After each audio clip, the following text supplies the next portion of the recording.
ಈಗ ನಾವೇನಾದ್ರೂ ಆಹಾರ ತೆಗೆದುಕೊಂತೀವಿ ಅಂತ ಹೇಳಿದ್ರೆ ಫಸ್ಟ್ ಅದು ಡೈಜೆಸ್ಟ್ ಆಗಬೇಕು, ಅಬ್ಸಾರ್ಬ್ ಆಗಬೇಕು, ಅಸಿಮಿಲೇಟ್ ಆಗಬೇಕು, ಹೌದಲ್ವಾ? ಇದೆಲ್ಲ ಆಗಬೇಕು ಅಂತ ಹೇಳಿದ್ರೆ ಅಲ್ಲಿ ನ್ಯೂಟ್ರಿಯೆಂಟ್ಸ್ಗಳು ಟ್ರಾನ್ಸ್ಪೋರ್ಟ್ ಆಗಬೇಕು.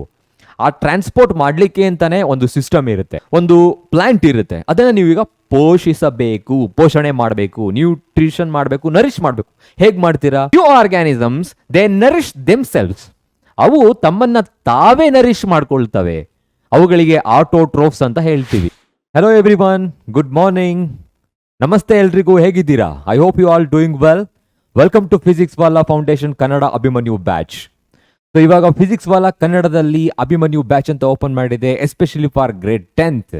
ಸೊ ಅದರ ಮೊದಲ ಕ್ಲಾಸ್ ಇವಾಗ ಶುರು ಆಗುತ್ತೆ ಅಂತ ಹೇಳಿದ್ರೆ, ಇವತ್ತು ನಾನು ನಿಮಗೆ ಬಯಾಲಜಿ ಚಾಪ್ಟರ್ನ ಟೀಚ್ ಮಾಡೋದಕ್ಕೆ ಹೊರಟಿದ್ದೀನಿ.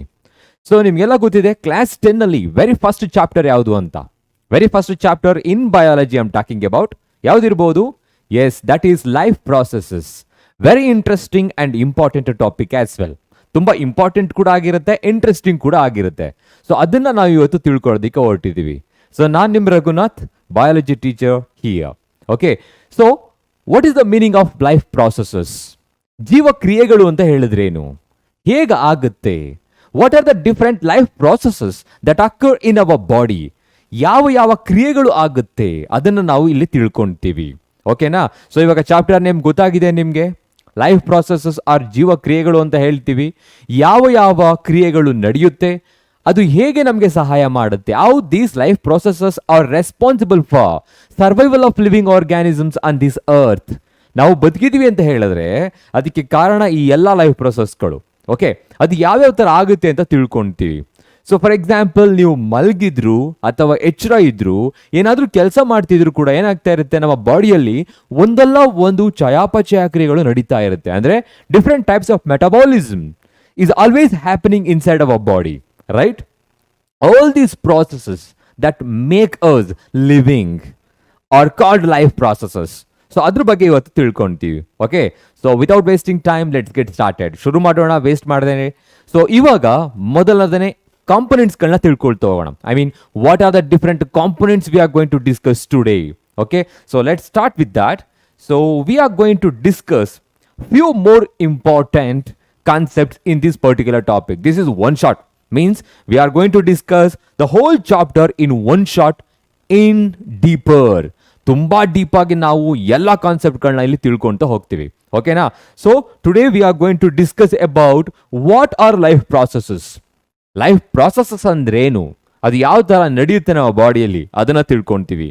And you know that there are 4 important life processes. There are many, but actually we are going to discuss today only 4 important processes. What are they? They are nutrition, respiration, transportation and excretion. So we are going to discuss about all these life processes. What are those? Nutrition, okay, respiration, transportation and excretion. Under that there are many subtopics we are going to discuss. ತುಂಬಾ subtopics ಗಳಿರುತ್ತೆ. ಅಂದ್ರೆ nutrition ಅಂತ ಬಂದ ತಕ್ಷಣ ಅದೊಂದೇ concept ಆಗಿರಲ್ಲ, ಅದರ ಒಳಭಾಗದಲ್ಲಿ modes of nutrition ಇರುತ್ತೆ, ಹೌದಲ್ವಾ? ಆ ಮೋಡ್ಸ್ ಆಫ್ ನ್ಯೂಟ್ರಿಷನ್ ಅಲ್ಲಿ ಮತ್ತೆ ನಾವು ಎಕ್ಸಾಂಪಲ್ಸ್ಗಳನ್ನ ತಗೊಬೇಕು. Nutrition in amoeba, nutrition in human beings ಯಾವ ತರ ಆಗುತ್ತೆ, how the food gets digested, ಅದನ್ನೆಲ್ಲ ತಿಳ್ಕೊಂತ ಹೋಗ್ತೀವಿ ನ್ಯೂಟ್ರಿಷನ್ ಅಲ್ಲಿ. Likewise when it comes to ರೆಸ್ಪಿರೇಷನ್ಗೆ ಬಂದಾಗ we need to discuss about the types and mechanism of respiration. ಯಾವ ತರ ರೆಸ್ಪಿರೇಷನ್ ಆಗುತ್ತೆ in the absence of oxygen, in the presence of oxygen, ಅದನ್ನು ಕೂಡ ಡಿಸ್ಕಸ್ ಮಾಡ್ತೀವಿ. ಅದರ ಜೊತೆಗೆ we are going to discuss about the transportation in animals and plants, so called circulation, blood circulation, vascular system, ಅದ್ರ ಬಗ್ಗೆ ತಿಳ್ಕೊಂತೀವಿ. And also we are going to discuss about excretion in animals and plants, how animals and plants are get rid of their harmful waste from their body, ಹೇಗೆ ಅದು ಹೊರ ಹಾಕುತ್ತೆ ಅದನ್ನು ಕೂಡ ತಿಳ್ಕೊಂತೀವಿ. So this is the content that we are going to discuss in this one shot. Okay, ಎಲ್ಲರೂ ready ಇದ್ದೀರಿ ಅಲ್ಲ? Yes, of course you are ready because this is very interesting topic. Okay, so let me start a lesson with a particular important simple definition. ಯಾವ್ದದು? What are life processes? Life process ಅಂತ ಹೇಳಿದ್ರೆ ಏನು, ಜೀವಕ್ರಿಯೆಗಳು ಅಂತ ಹೇಳಿದ್ರೆ ಏನು? ಅವಾಗಲೇ ನಾನು ಹೇಳ್ತಾ ಇದ್ದೆ, ಇವಾಗ These are the basic vital activities, vital processes that occurs in all living organisms. ಎಲ್ಲ ಜೀವಿಗಳಲ್ಲಿ ಜರುಗ್ತಕ್ಕಂಥ ಇಂಪಾರ್ಟೆಂಟ್ ಲೈಫ್ ಪ್ರಾಸೆಸ್ಗಳಿದು. ಪ್ರಾಸೆಸ್ ಅಂತ ಹೇಳ್ತಾ ಹೋಗೋಣ, ಓಕೆನಾ? ಸೊ ಜೊತೆಗೆ ದೇ ಮೇಕ್ ಅಸ್ ಲಿವಿಂಗ್. ನಾವು ಬದುಕಿದೀವಿ ಅಂತ ಹೇಳೋದಕ್ಕೆ ಕಾರಣ ಆ ಎಲ್ಲ ಲೈಫ್ ಪ್ರಾಸೆಸ್ಗಳು. ಓಕೆ, ಆ ಎಲ್ಲ ಪ್ರೋಸೆಸ್ಗಳು ಏನಾಗ್ತಿರುತ್ತೆ, ಹೇಗೆ ನಮ್ಮನ್ನ ಲಿವಿಂಗ್ ಆಗಿ ಇಟ್ಟಿದೆ ಅನ್ನೋದನ್ನು ತಿಳ್ಕೊಳ್ತಾ ಹೋಗಬೇಕು. ಫಸ್ಟ್ ಡೆಫಿನೇಷನ್ ತಿಳ್ಕೊಳ್ಳೋಣ. What are life processes? ಜೀವಕ್ರಿಯೆಗಳು ಅಂತ ಹೇಳಿದ್ರೇನು? As I have mentioned here, basic vital processes. Basic vital processes, that means important processes I am talking about. Important processes performed by the living organisms, essential for the survival on this earth. ನಾವು ಬದುಕೋದಿಕ್ಕೆ ಕಾರಣವಾಗಿರೋ ಎಲ್ಲ ಪ್ರೋಸೆಸ್ಗಳಿಗೆ ನಾವು life processes ಅಂತ ಹೇಳ್ತೀವಿ. It occurs in all living organisms, right? I mean that is performed by the living organisms. ಎಲ್ಲ ಜೀವಿಗಳಲ್ಲೂ ಆಗುತ್ತೆ, but that occurs in different way, or they may perform life processes in one or other way. ಬೇರೆ ಬೇರೆ ರೀತಿಯಲ್ಲಿ life ಪ್ರಾಸೆಸ್ಗಳನ್ನ ಅದು ನಡೆಸುತ್ತೆ. Okay, ಅದನ್ನು next ಸ್ಲೈಡಲ್ಲಿ ನಾವು ತಿಳ್ಕೊಳ್ತಾ ಹೋಗೋಣ.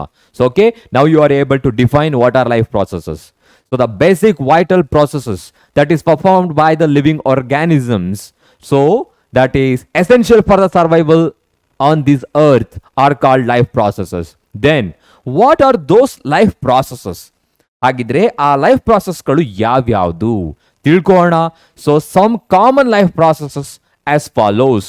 They are nutrition, right? Nutrition, I will talk about this in the upcoming slide. Nutrition ಅಂತ ಹೇಳಿದ್ರೆ intake as well as utilization of the nutrients to produce the energy. ಆಹಾರವನ್ನು ತೆಗೆದುಕೊಂಡು ಅದನ್ನು ದೇಹಗತ ಮಾಡಿಕೊಳ್ಳೋದಕ್ಕೆ ನ್ಯೂಟ್ರಿಷನ್ ಅಂತ ಹೇಳ್ತೀವಿ. ಯಾಕೆ ಇಂಪಾರ್ಟೆಂಟ್ ಅಂತ ಹೇಳಿದ್ರೆ, because to release the energy, that energy is very important for all the bodily activities.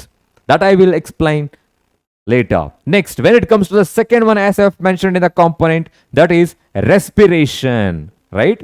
So without respiration we can't produce energy, right? Because during respiration food gets combusted, means adu combustion ಆಗುತ್ತೆ, ದಹಿಸುತ್ತೆ, ಜೊತೆಗೆ ಎನರ್ಜಿಯನ್ನು produce ಮಾಡುತ್ತೆ in the form of heat and ATP. ಅಲ್ಲಿ ATP produce ಆಗುತ್ತೆ, energy currency ಅಂತ ಹೇಳ್ತೀವಿ. So ಹಾಗಾಗಿ respiration is so important for all the living organisms to take up the oxygen and to supply to release the energy. Okay, next one is transportation. What is that? Transportation.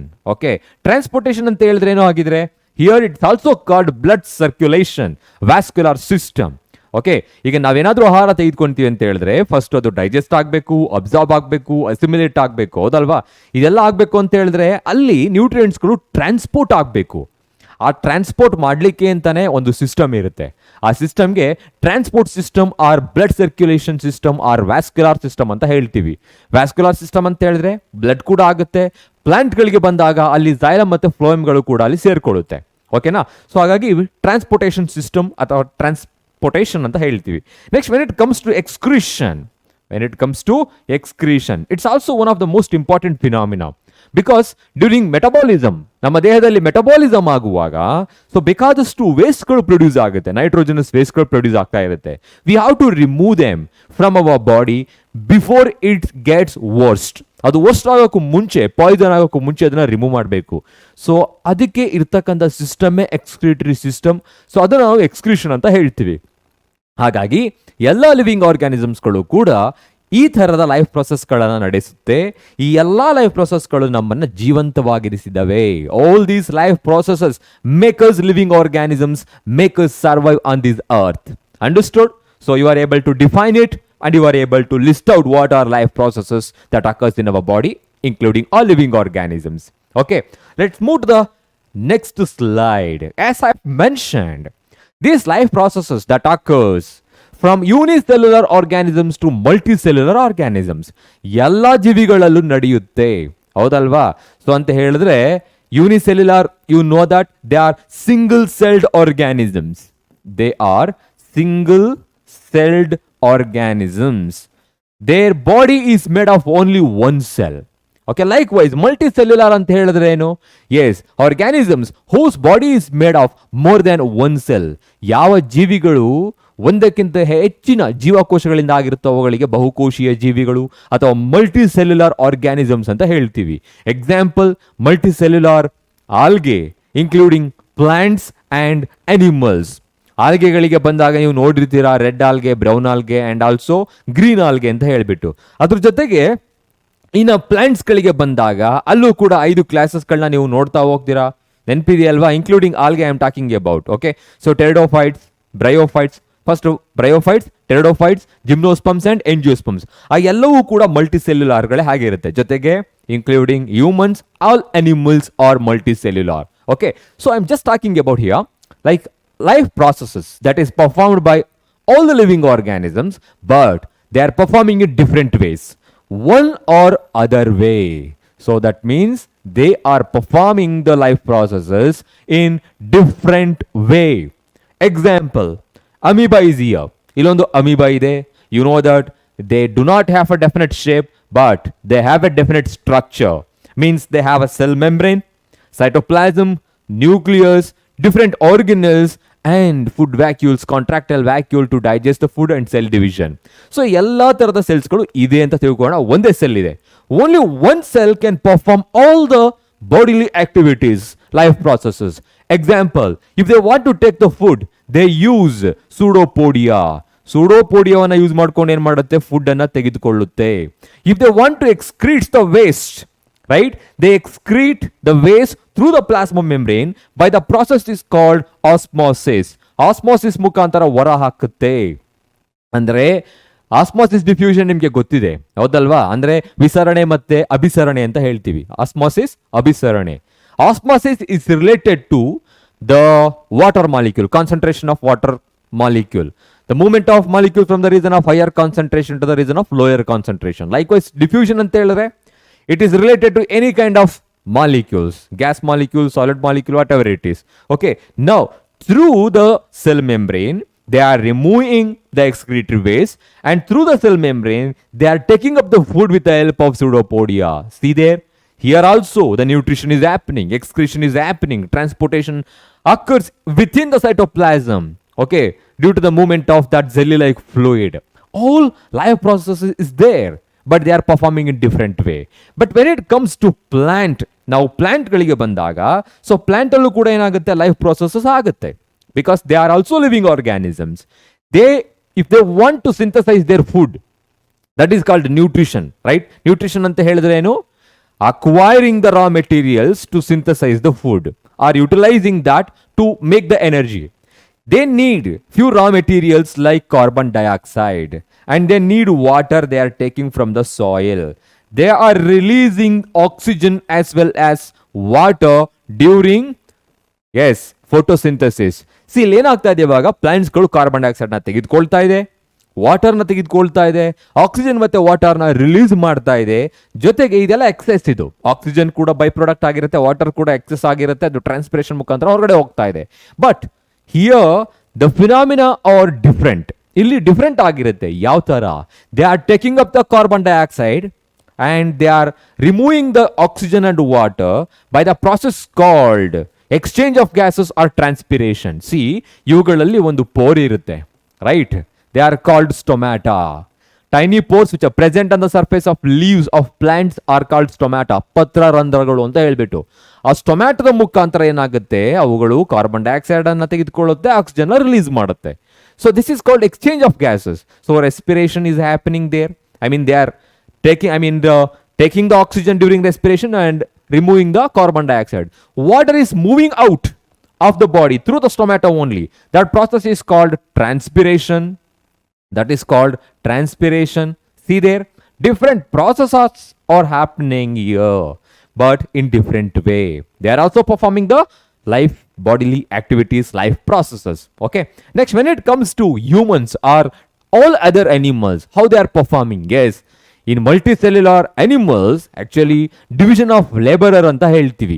ಒಂದೊಂದು ಕೆಲಸ ಮಾಡೋದಕ್ಕೆ ಒಂದೊಂದು ಸಿಸ್ಟಮ್ಗಳಿರುತ್ತೆ, ಹೌದಲ್ವಾ? Example, ಈಗ nutrition ಆಗಬೇಕು ಅಂತ ಹೇಳಿದ್ರೆ ನಮ್ಮಲ್ಲಿ ಡೈಜೆಸ್ಟಿವ್ ಸಿಸ್ಟಮ್ ಇದೆ. Okay, that starts from the anterior mouth and ends with the posterior anus.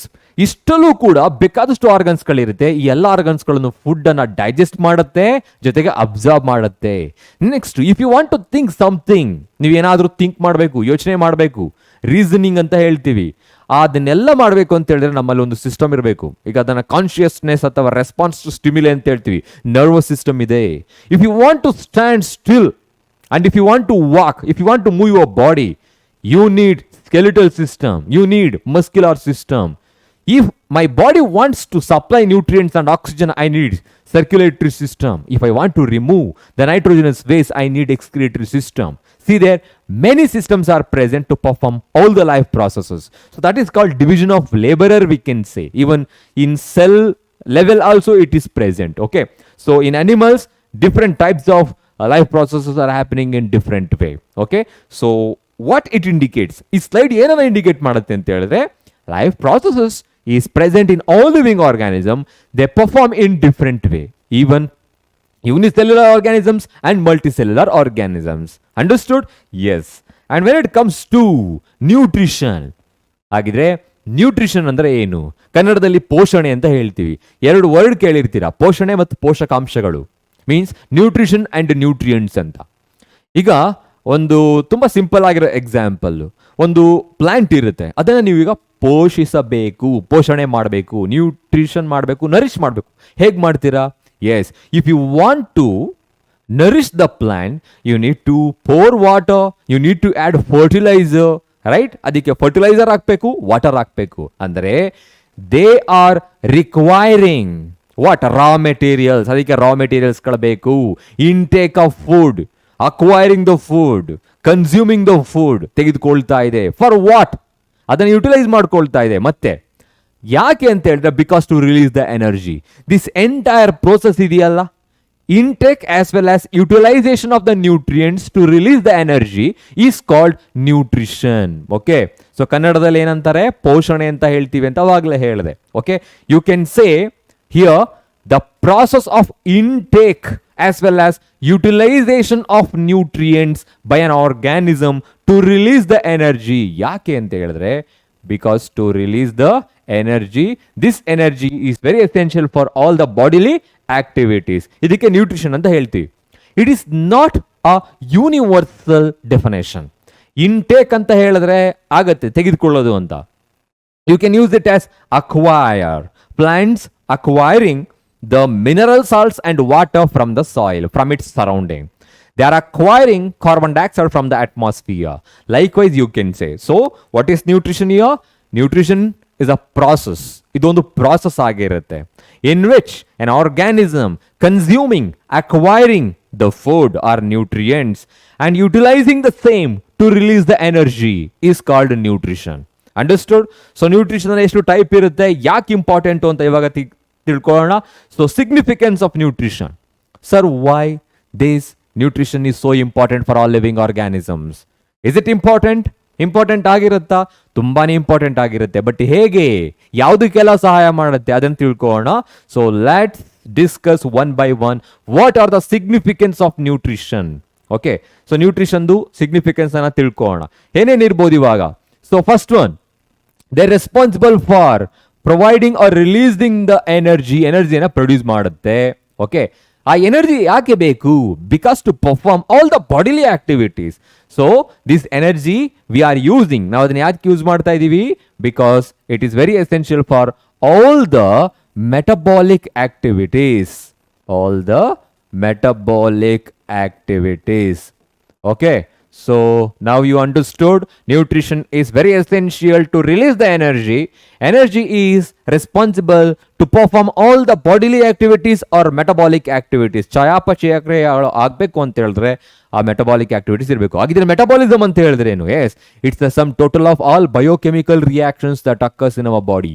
ನಮ್ಮ ದೇಹದಲ್ಲಿ ಆಗ್ತಕ್ಕಂಥ ಎಲ್ಲ ರೀತಿಯ ಚಯಾಪಚಯ ಕ್ರಿಯೆಗಳು ಅಂತ ಏನು ಹೇಳ್ತೀವಿ, including catabolism and what is that anabolism. ಇವೆಲ್ಲವೂ ಕೂಡ ಏನಾಗುತ್ತೆ, ಆಗಬೇಕು ಅಂದ್ರೆ ಎನರ್ಜಿ ಬೇಕಾಗುತ್ತೆ. Next, nutrition is also responsible for growth and development. It is very essential for growth and development. ಹೌದಲ್ವಾ? ಈಗ ಡೆವಲಪ್ಮೆಂಟ್ ಆಗಬೇಕು ಅಂತ ಹೇಳಿದ್ರೆ ನಮ್ಮ ಬಾಡಿ, ಮತ್ತೆ ಗ್ರೋತ್ ಆಗಬೇಕು ಅಂತ ಹೇಳಿದ್ರೆ ಏನಾಗಬೇಕು, ನಮಗೆ ನ್ಯೂಟ್ರಿಯೆಂಟ್ಸ್ ಬೇಕು, ನ್ಯೂಟ್ರಿಷನ್ ಬೇಕು.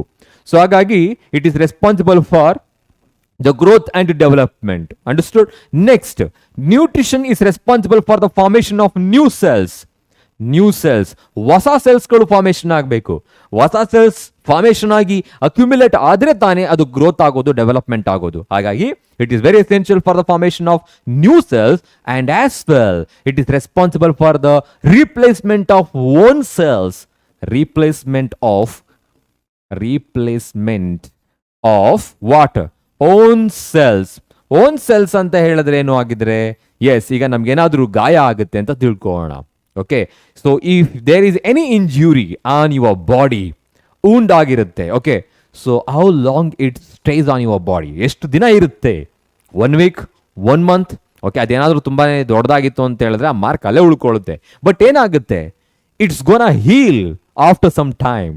ಅದು ನಿಧಾನವಾಗಿ ಹೀಲ್ ಆಗುತ್ತೆ. ಬಟ್ ಹೇಗೆ ಅಂತ ಹೇಳಿದ್ರೆ, because of this phenomena, formation of new cells and replacement of worn and torn cells, ಹರಿದ ಗಾಯಗಳು ಏನಿರುತ್ತೆ ಅವೆಲ್ಲವೂ ಕೂಡ ನಿಧಾನವಾಗಿ ಮಾಯ ಆಗ್ತಾ ಹೋಗುತ್ತೆ. ಅದಕ್ಕೆ ನ್ಯೂಟ್ರಿಷನ್ ಬೇಕಾಗುತ್ತೆ. And also you know that balanced diet, ಸಮತೋಲನ ಆಹಾರ ಅಂತ ಕೇಳಿರ್ತೀರಾ ನೀವು, ಹೌದಲ್ವಾ? ಹಾಗಿದ್ರೆ ಸಮತೋಲನ ಆಹಾರ, ಬ್ಯಾಲೆನ್ಸ್ ಡಯಟ್ ಅಂತ ಹೇಳಿದ್ರೇನು? Yes, any food which is having all the nutrients, ಎಲ್ಲ ರೀತಿಯ ನ್ಯೂಟ್ರಿಯೆಂಟ್ಸ್ಗಳು ಇರ್ತಕ್ಕಂಥ ಫುಡ್ಗೆ ನಾವೇನಂತ ಹೇಳ್ತೀವಿ? ಬ್ಯಾಲೆನ್ಸ್ ಡಯಟ್ ಅಂತ ಹೇಳ್ತೀವಿ. ಸುಮ್ಮನೆ ಏನೇನೋ ತಿನ್ಬಿಡೋದಲ್ಲ. ಈಗ ನಾವೇನಾದರೂ ಇತ್ತೀಚೆಗೆ ಒಂದು ಮ್ಯಾರೇಜ್ ಸೆರೆಮನಿಗೆ ಹೋಯ್ತು ಅಂತ ಹೇಳಿದ್ರೆ, ಮದುವೆಗೆ ಹೋಯ್ತು ಅಂತ ಹೇಳಿದ್ರೆ, ಈಗೆಲ್ಲ ಡಿಫ್ರೆಂಟ್ ಆಗಿರೋ ಐಟಮ್ಸ್ಗಳನ್ನು ಕೊಟ್ಟಿರ್ತಾರೆ, ಹೌದಲ್ವಾ? Including different kinds of pulses. Okay, sweet ಇರುತ್ತೆ, ಎಲ್ಲ ಥರ ಇರುತ್ತೆ. You can say it is balanced diet. But ಅದನ್ನೇ ಪ್ರತಿದಿನ ತಿನ್ನೋದಿಕ್ಕಾಗಲ್ಲ. ಅದನ್ನು ಬ್ಯಾಲೆನ್ಸ್ಡ್ ಡಯಟ್ ಅಂತ ಹೇಳೋಲ್ಲ ಅವಾಗ. ಓಕೆ, ಸೊ ಹಾಗಾಗಿ ಆ ಬ್ಯಾಲೆನ್ಸ್ಡ್ ಡಯಟ್ ತೆಗೆದುಕೊಂಡಾಗ ಏನಾಗುತ್ತೆ, ಹೆಲ್ಪ್ ಆಗುತ್ತೆ. ಇಷ್ಟು ನಾನು ಮಾತಾಡ್ತಾ ಇರೋದು ಇವಾಗ ಯಾವುದ್ರ ಬಗ್ಗೆ ಅಂತ ಹೇಳಿದ್ರೆ, the last one, why we need all the nutrients, because to protect our body from the diseases. ಈಗ ನಮ್ಮ ಬಾಡಿಗೆ ಬೇಕಾದಷ್ಟು ಫಾರಿನ್ ಆರ್ಗ್ಯಾನಿಸಮ್ಸ್ ಬರುತ್ತೆ, ಅಂದರೆ ಬ್ಯಾಕ್ಟೀರಿಯಾಗಳು, ವೈರಸಸ್ಗಳೆಲ್ಲ ಬರುತ್ತೆ. That causes many diseases, right? ಆ ಡಿಸೀಸ್ಗಳನ್ನ ಪ್ರಿವೆಂಟ್ ಮಾಡಬೇಕು ಅಂತ ಹೇಳಿದ್ರೆ ನಮ್ಮಲ್ಲಿ ನ್ಯೂಟ್ರಿಯೆಂಟ್ಸ್ಗಳಿರಬೇಕು. Okay, so I am just talking about nutrients. So all these nutrients and nutrition that protects our body from the diseases, protects our body from the diseases, body from the diseases. ಡಿಸೀಸ್ಗಳಿಂದ ನಮ್ಮ ಬಾಡಿಯನ್ನು ಏನು ಮಾಡುತ್ತೆ? Protect ಮಾಡುತ್ತೆ. ಅರ್ಥ ಆಗಿದೆಯಾ? So ಏನು protect ಮಾಡ್ತಾ ಇರೋದು? Nutrients ಅಂತ ಹೇಳ್ತೀವಿ. ಏನಂತ ಹೇಳ್ತೀವಿ? ನ್ಯೂಟ್ರಿಯೆಂಟ್ಸ್. ಆಗಿದ್ರೆ we need to understand this one. Here you can observe nutrients ಅಂತ ಬರೆದಿದ್ದೀನಿ. What are the different types of nutrients present in food? ನಾವು ಒಂದು ಆಹಾರ ತೆಗೆದುಕೊಂತೀವಿ ಅಂತ ಹೇಳಿದ್ರೆ ಅಲ್ಲಿ ಬೇಕಾದಷ್ಟು ಪೋಷಕಾಂಶಗಳಿರುತ್ತೆ. ಆ ಪೋಷಕಾಂಶಗಳು ಯಾವ್ಯಾವುದು, ಏನಿರಬಹುದು ಆಗಿದ್ರೆ? Yes, they are usually 5. ನಾವು 7 ಅಂತ ಹೇಳ್ತೀವಿ, 5 ಅನ್ನ ಕನ್ಸಿಡರ್ ಮಾಡ್ತೀವಿ, 2 ಸಪೋರ್ಟಿವ್ ನ್ಯೂಟ್ರಿಯೆಂಟ್ಸ್ ಅಂತ ಹೇಳ್ತೀವಿ. So what are those 5 nutrients present in food? They are, first one is carbohydrates. Carbohydrates. And second one, you all know that lipids or fats, you can say. And third one, proteins. And fourth one, vitamins. And fifth one, you can say minerals. See here, there are 5 nutrients present in food. ಆಹಾರ ಪದಾರ್ಥಗಳಲ್ಲಿ 5 ಪೋಷಕಾಂಶಗಳಿರುತ್ತೆ. So carbohydrates, fats, proteins, vitamins and minerals. Out of these 5, we are going to categorize them into 3 group. ಅವುಗಳನ್ನು 3 ಕೆಟಗರಿಗಳಾಗಿ ಏನು ಮಾಡ್ತೀವಿ? Group ಮಾಡ್ತೀವಿ. ಯಾವ್ಯಾವುದು? Carbohydrates ಮತ್ತೆ ಫ್ಯಾಟ್ಗಳನ್ನು we used to call them as energy foods. Understood? Likewise, proteins are called body building food.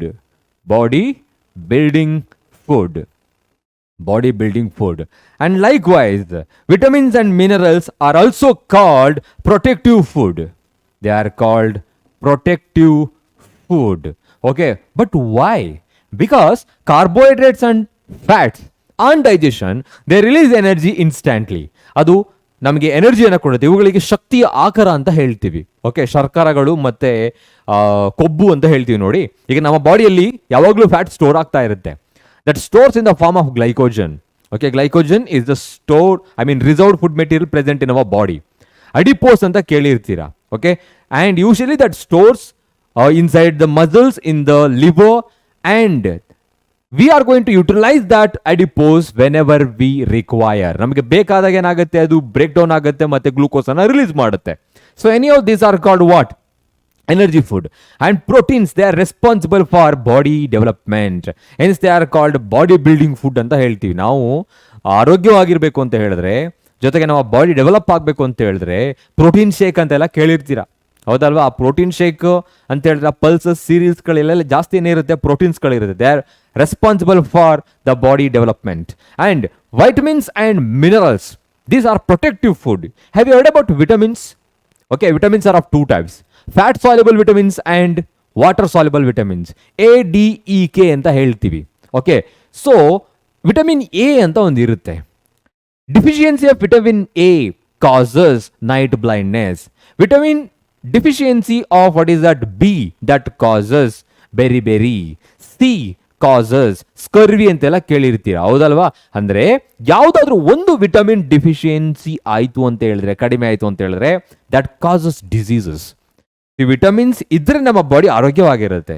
So vitamins and minerals, they are protecting our body against the diseases.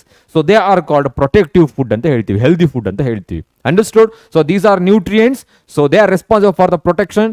Why I am explaining this? Because of this particular point. Protects our body from the diseases. Okay, they are acting like a shield between us and as well as the foreign particle. So ಇದೊಂಥರ shield ತರ, ಕವಚ ತರ ಏನ್ ಮಾಡ್ತಾ ಇರುತ್ತೆ, act ಮಾಡ್ತಾ ಇರುತ್ತೆ. So when it comes to the next concept, modes of nutrition. Nutrition ಅಲ್ಲಿ ಎಷ್ಟು ವಿಧ, ಯಾವ್ಯಾವುದು, ಯಾವ ತರ ಇರುತ್ತೆ, ಎಲ್ಲಿ ನಡೆಯುತ್ತೆ, ಡಿಫರೆನ್ಸ್ ಏನು ಅಂತ ತಿಳ್ಕೊಬೇಕು ಇವಾಗ. Yes, in nutrition there are two categories, two modes, ಎರಡು ತರ ಇರುತ್ತೆ. So one is autotrophic nutrition and second one is heterotrophic nutrition. Autotrophic nutrition and heterotrophic nutrition. So what is the meaning of autotrophic nutrition? So auto means self. Auto means self. Okay. Then trophic in the sense nourishing. That is called nourishing. Self-nourishing. You know, few organisms, they nourish themselves. ಅವು ತಮ್ಮನ್ನ ತಾವೇ nourish ಮಾಡ್ಕೊಳ್ತವೆ, ಅವುಗಳಿಗೆ autotrophs ಅಂತ ಹೇಳ್ತೀವಿ. ಹಾಗಿದ್ರೆ autotrophic nutrition ಅಂತ ಹೇಳಿದ್ರೇನು?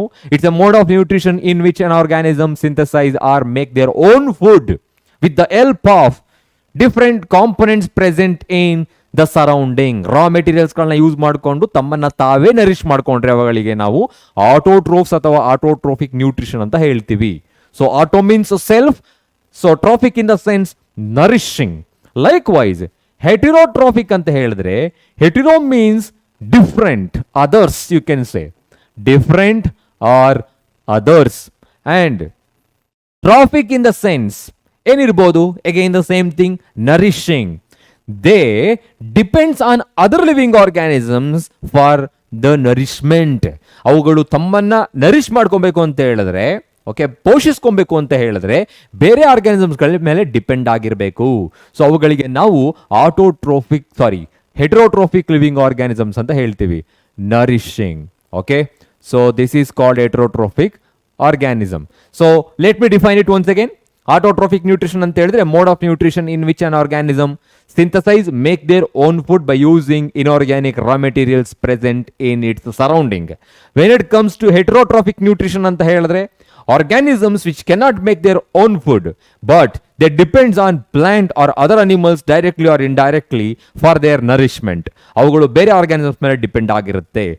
Let's discuss about the differences between autotrophic nutrition and heterotrophic nutrition. Before that, let me give some examples so that you can easily remember the differences as well. ಯಾವ್ಯಾವುದು ಆಗಿದ್ರೆ ಆಟೋಟ್ರಾಫಿಕ್ ನ್ಯೂಟ್ರಿಷನ್ಗೆ ಬಂದ್ರೆ, as we can give all green plants or the examples for autotrophic nutrition. ಅದ್ರ ಜೊತೆಗೆ bacteria, few bacteria also called purple bacteria, they are what? Photosynthetic. Sorry, they are autotrophic. Photosynthetic ಅಂತ ಹೇಳಲ್ಲ ನಾನು, ಯಾಕೆ ಅಂತ ನೆಕ್ಸ್ಟ್ ಹೇಳ್ತೀನಿ. Next, when it comes to heterotrophic nutrition ಬಂತು ಅಂತ ಹೇಳಿದ್ರೆ, all animals, okay, so are usual ಏನಾಗಿರುತ್ತೆ, ಹೆಟ್ರೋಟ್ರಾಫಿಕ್ ನ್ಯೂಟ್ರಿಷನ್ ಆಗಿರುತ್ತೆ. ಕೆಲವು ಪ್ಲಾಂಟ್ಸ್ಗಳು ಇರುತ್ತೆ, ಇಲ್ಲ ಅಂತಲ್ಲ. They usually parasitic in nature, they depends on other plant for their shelter or it may be their food or water. ಅದನ್ನ ಬಿಟ್ರೆ ಎಲ್ಲ ಅನಿಮಲ್ಸ್ಗಳು ಕೂಡ ಏನಾಗಿರುತ್ತೆ, ಹೆಟ್ರೋಟ್ರಾಫಿಕ್ ಆಗಿರುತ್ತೆ. They depends on plants directly or indirectly. So now we need to talk about this one. All green plants ಅಂತ ಹೇಳಿದೆ. ಯಾಕದು ಗ್ರೀನ್ ಆಗಿರುತ್ತೆ? Because of the presence of chlorophyll. Means all autotrophic living organisms they possess what ಏನಿರುತ್ತೆ ಅದರಲ್ಲಿ, chlorophyll. ಇವುಗಳಲ್ಲಿ chlorophyll ಇರುತ್ತೆ. Chlorophyll ಅಂತ ಹೇಳಿದ್ರೆ ಏನು? This is a green pigment present in chloroplast of the plant cell, responsible for trapping the sunlight, which is essential for the photosynthesis, essential for the making food. Okay, that is called chlorophyll. When it comes to animals ke bandre, do not possess what? Chlorophyll. ಇವುಗಳಲ್ಲಿ chlorophyll ಇರೋದಿಲ್ಲ. Okay, chlorophyll ಇರೋದಿಲ್ಲ. When it comes to the next point, autotrophic living organisms need raw materials to make their food. ಹೌದಾ? ಅದು food ಅನ್ನ ತಮ್ಮನ್ನ ತಾವು nourish ಮಾಡ್ಕೊಬೇಕು ಅಂತ ಹೇಳಿದ್ರೆ ಅವುಗಳಿಗೆ ಫುಡ್ ಬೇಕು, ರಾ ಮೆಟೀರಿಯಲ್ಸ್ಗಳು ಬೇಕು. ಸೊ ಆಗಿದ್ರೆ they need what? Carbon dioxide and water, including different inorganic raw materials, or you can say mineral salts to make their food. Okay, so ಬೇಕಾಗುತ್ತೆ. ಇಲ್ಲಿ do not require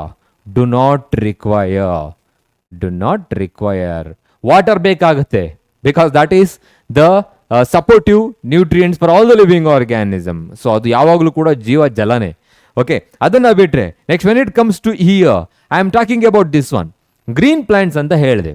ಯಾಕದು green? Because of the presence of chlorophyll.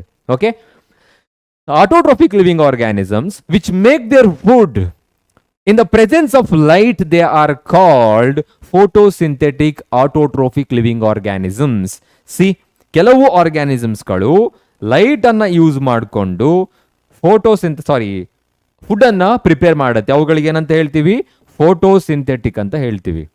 Photosynthetic. So in ಕೆಲವು ಆರ್ಗ್ಯಾನಿಸಮ್ಸ್ಗಳು, ಬ್ಯಾಕ್ಟೀರಿಯಾಗಳು, purple bacteria, they usually synthesize their food but not in the presence of light. They utilizes the chemicals present in its surrounding. ಸುತ್ತ ಇರೋ ಕೆಮಿಕಲ್ಸ್ಗಳನ್ನ utilise ಮಾಡಿಕೊಂಡು ಅದು ಆಹಾರವನ್ನು ತಯಾರು ಮಾಡ್ಕೊಳ್ಳುತ್ತೆ. ಅವುಗಳಿಗೆ ನಾವೇನಂತ ಹೇಳ್ತೀವಿ? Yes, they are using chemicals to prepare their food. Such type of autotrophic nutrition or nutrient animals are called chemosynthetic animals. Chemosynthetic. Understood? So now you are able to differentiate in between them, autotrophic and also heterotrophic nutrition. So ಹಾಗಿದ್ರೆ ಯಾವ ಥರ ಅನಿಮಲ್ಸ್ಗಳಿರುತ್ತೆ ಅಂತ ಹೇಳ್ಬಿಟ್ಟು examples already ಕೊಟ್ಟಿದ್ದೀನಿ. Animals ಯಾವ ಥರ ಅದು use ಮಾಡ್ಕೊಳ್ಳುತ್ತೆ ಅಂತ ಹೇಳ್ಬಿಟ್ಟು. ಸೊ ಅದನ್ನ ಬಿಟ್ಟರೆ ಈಗ ನಿಮಗೆ ಪ್ಲಾಂಟ್ಸ್ ಮತ್ತು ಅನಿಮಲ್ಸ್ಗಳ ಮಧ್ಯೆ ಏನೇನು ಡಿಫ್ರೆನ್ಸ್ ಇರುತ್ತೆ ಅದನ್ನು ನೀವು ಬರೀಬೋದು. Okay, autotrophic and heterotrophic nutrition.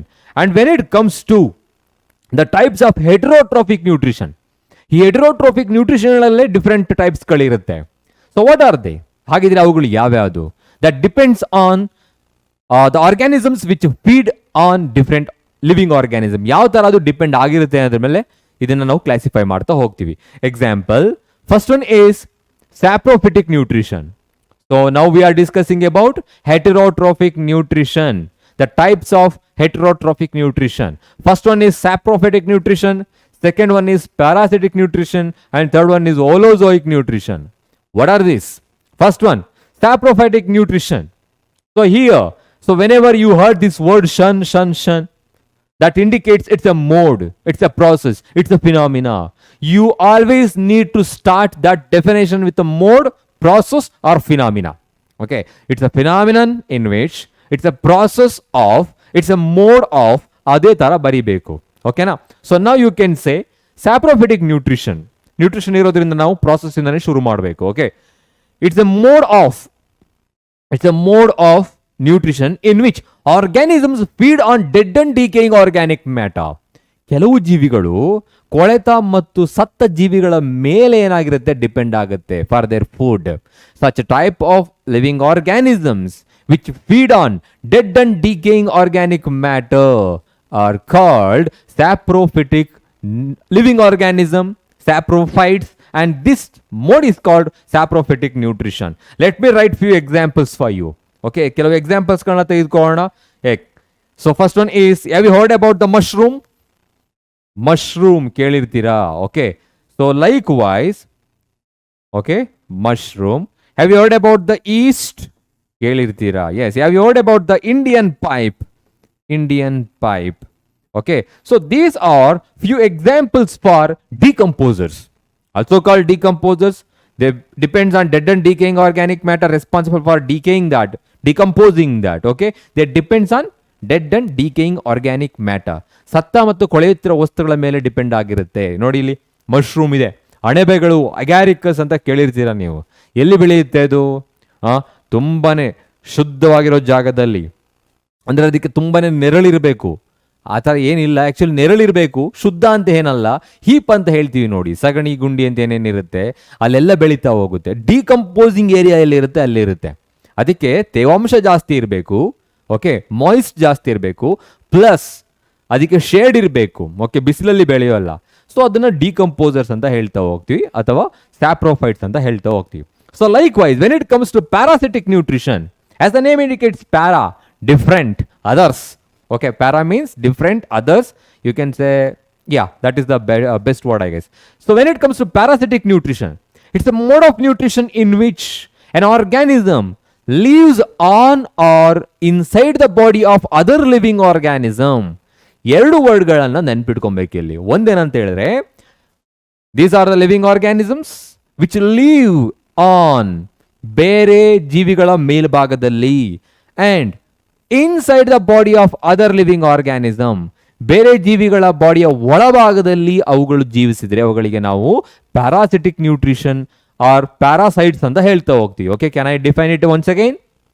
Parasitic nutrition is a mode of nutrition in which an organism lives on or inside the body of other living organism are called what? Parasites. This mode is called what? Parasitic nutrition. See, for example, ಇಲ್ಲೊಂದು example ನ ಕೊಟ್ಟಿದ್ದೀನಿ. You can identify this one right now. It is not an earthworm. ಇದು earthworm ಅಲ್ಲ. So these are called hookworms, roundworms. Hookworms. Okay, have you heard about this? Roundworms. Okay, tapeworms. Okay, few examples I'm going to take. So bedbug, leech. Okay, likewise head lices. ನಿಮ್ಮ ತಲೆಯ ಮೇಲ್ಭಾಗದಲ್ಲಿ ಕೆಲವು ಹೇನುಗಳಿರುತ್ತೆ, head ಲೈಸರ್ಸ್ ಅಂತ ಹೇಳ್ಬಿಟ್ಟು. ಈ ಎಲ್ಲ ಎಕ್ಸಾಂಪಲ್ಸ್ಗಳನ್ನ ನಾವು parasites ಅಂತ ಹೇಳ್ತೀವಿ. ಇವಾಗ ಯಾಕಿದು ಪ್ಯಾರಾಸೈಟ್ಗಳು? Because they lives on or inside the body of other living organism. ಬೇರೆ ಜೀವಿಗಳ ಮೇಲೆ ಡಿಪೆಂಡ್ ಆಗಿರುತ್ತೆ ಇದು. ಓಕೆ, ಎಕ್ಸಾಂಪಲ್, ಈಗ ನಾನು ಒಂದು ಹೋಸ್ಟ್ ಅಂತ ಹೇಳಿದ್ರೆ, okay, host in the sense organisms where the parasites are living. ಈಗ ನಾನೊಂದು ಹೋಸ್ಟ್ ಅಂತ ಹೇಳಿದ್ರೆ, in my body if the hookworm and roundworms, tapeworms, if they are present, they are called endoparasites. ಇವುಗಳಲ್ಲಿ ಎರಡು ತರ ಇರುತ್ತೆ. ಇವಾಗ ಬೇರೆ ಜೀವಿಗಳ ಡಿಪೆಂಡ್ ಆದ್ರೆ ಅದು ಒಂದಾಯ್ತು. ಎಕ್ಸಾಂಪಲ್ಸ್ ಕೊಟ್ಟಿದ್ದೀನಿ. ಇವಾಗ I am talking about 2 different types of parasites. ಯಾವ್ಯಾವ್ದು ಇರ್ಬೋದು? One is endoparasites. Let me use white color here. One is endoparasites, and second one is ectoparasites. So can you tell me what is the meaning of endo and ectoparasites? As the name indicates, endo means inside, ecto means outside. Okay, parasites which lives inside the body of living organism are called endoparasites. ಅಂದ್ರೆ ಒಂದು host ನ ಬಾಡಿಯ ಒಳಭಾಗದಲ್ಲಿ ಇದ್ರೆ ಅದು ಎಂಡೋಪ್ಯಾರಾಸೈಟ್ಸ್ ಗಳಾಗಿರುತ್ತೆ. ಹುಕ್ವರ್ಮ್ ನಮ್ಮ ಬಾಡಿಯಲ್ಲಿ ಒಳಭಾಗದಲ್ಲೇ ಇರುತ್ತೆ. Round worms, tapeworms, you know that. ಇದೆಲ್ಲ ಹೇಗೆ ಬರುತ್ತೆ ಅಂತ ಹೇಳಿದ್ರೆ, if you are eating what is that partially cooked meat or chicken, whatever it is, so ಅವುಗಳಿಂದ ನಮಗೆ ಬಂದ್ಬಿಡುತ್ತೆ. ನಮ್ಮ ದೇಹದಲ್ಲಿ ಏನ್ ಮಾಡ್ತಾ ಇರುತ್ತೆ, ಅದು ಗ್ರೋತ್ ಆಗ್ತಾ ಹೋಗುತ್ತೆ. ಅಲ್ಲಿಂದನೇ ಏನಾಗುತ್ತೆ, ಅದು ಮಲ್ಟಿಪ್ಲೈ ಆಗ್ತಾ ಹೋಗುತ್ತೆ. ಸೊ ಇನ್ನೊಂದು ಇಂಟ್ರೆಸ್ಟಿಂಗ್ ಏನಂತ ಹೇಳಿದ್ರೆ, ಹ್ಯೂಮನ್ ಬೀಯಿಂಗ್ಸ್ ನೆವರ್ ಗೋನ ಲೇ ಎಗ್ಸ್. ನಾವು ಮೊಟ್ಟೆಗಳನ್ನ ಇಡಲ್ಲ, ಆದರೆ ನಾವು ಬೇರೆ ಜೀವಿಗಳನ್ನ ಮೊಟ್ಟೆ ಇಡ್ತೀವಿ. ಈಗ ನಮ್ಮ ದೇಹದ ಒಳಭಾಗದಲ್ಲಿ ಏನಾಗುತ್ತೆ, ಈ ಜೀವಿಗಳು ಕೆಲವು ಸಲ ಎಗ್ಸ್ ಅನ್ನ ಪ್ರೊಡ್ಯೂಸ್ ಮಾಡುತ್ತೆ. those eggs we are going to release during excretion. Okay, and finally that flows through the water, and maybe that contaminates the water, and that will transmit to the other healthy person. See how it goes.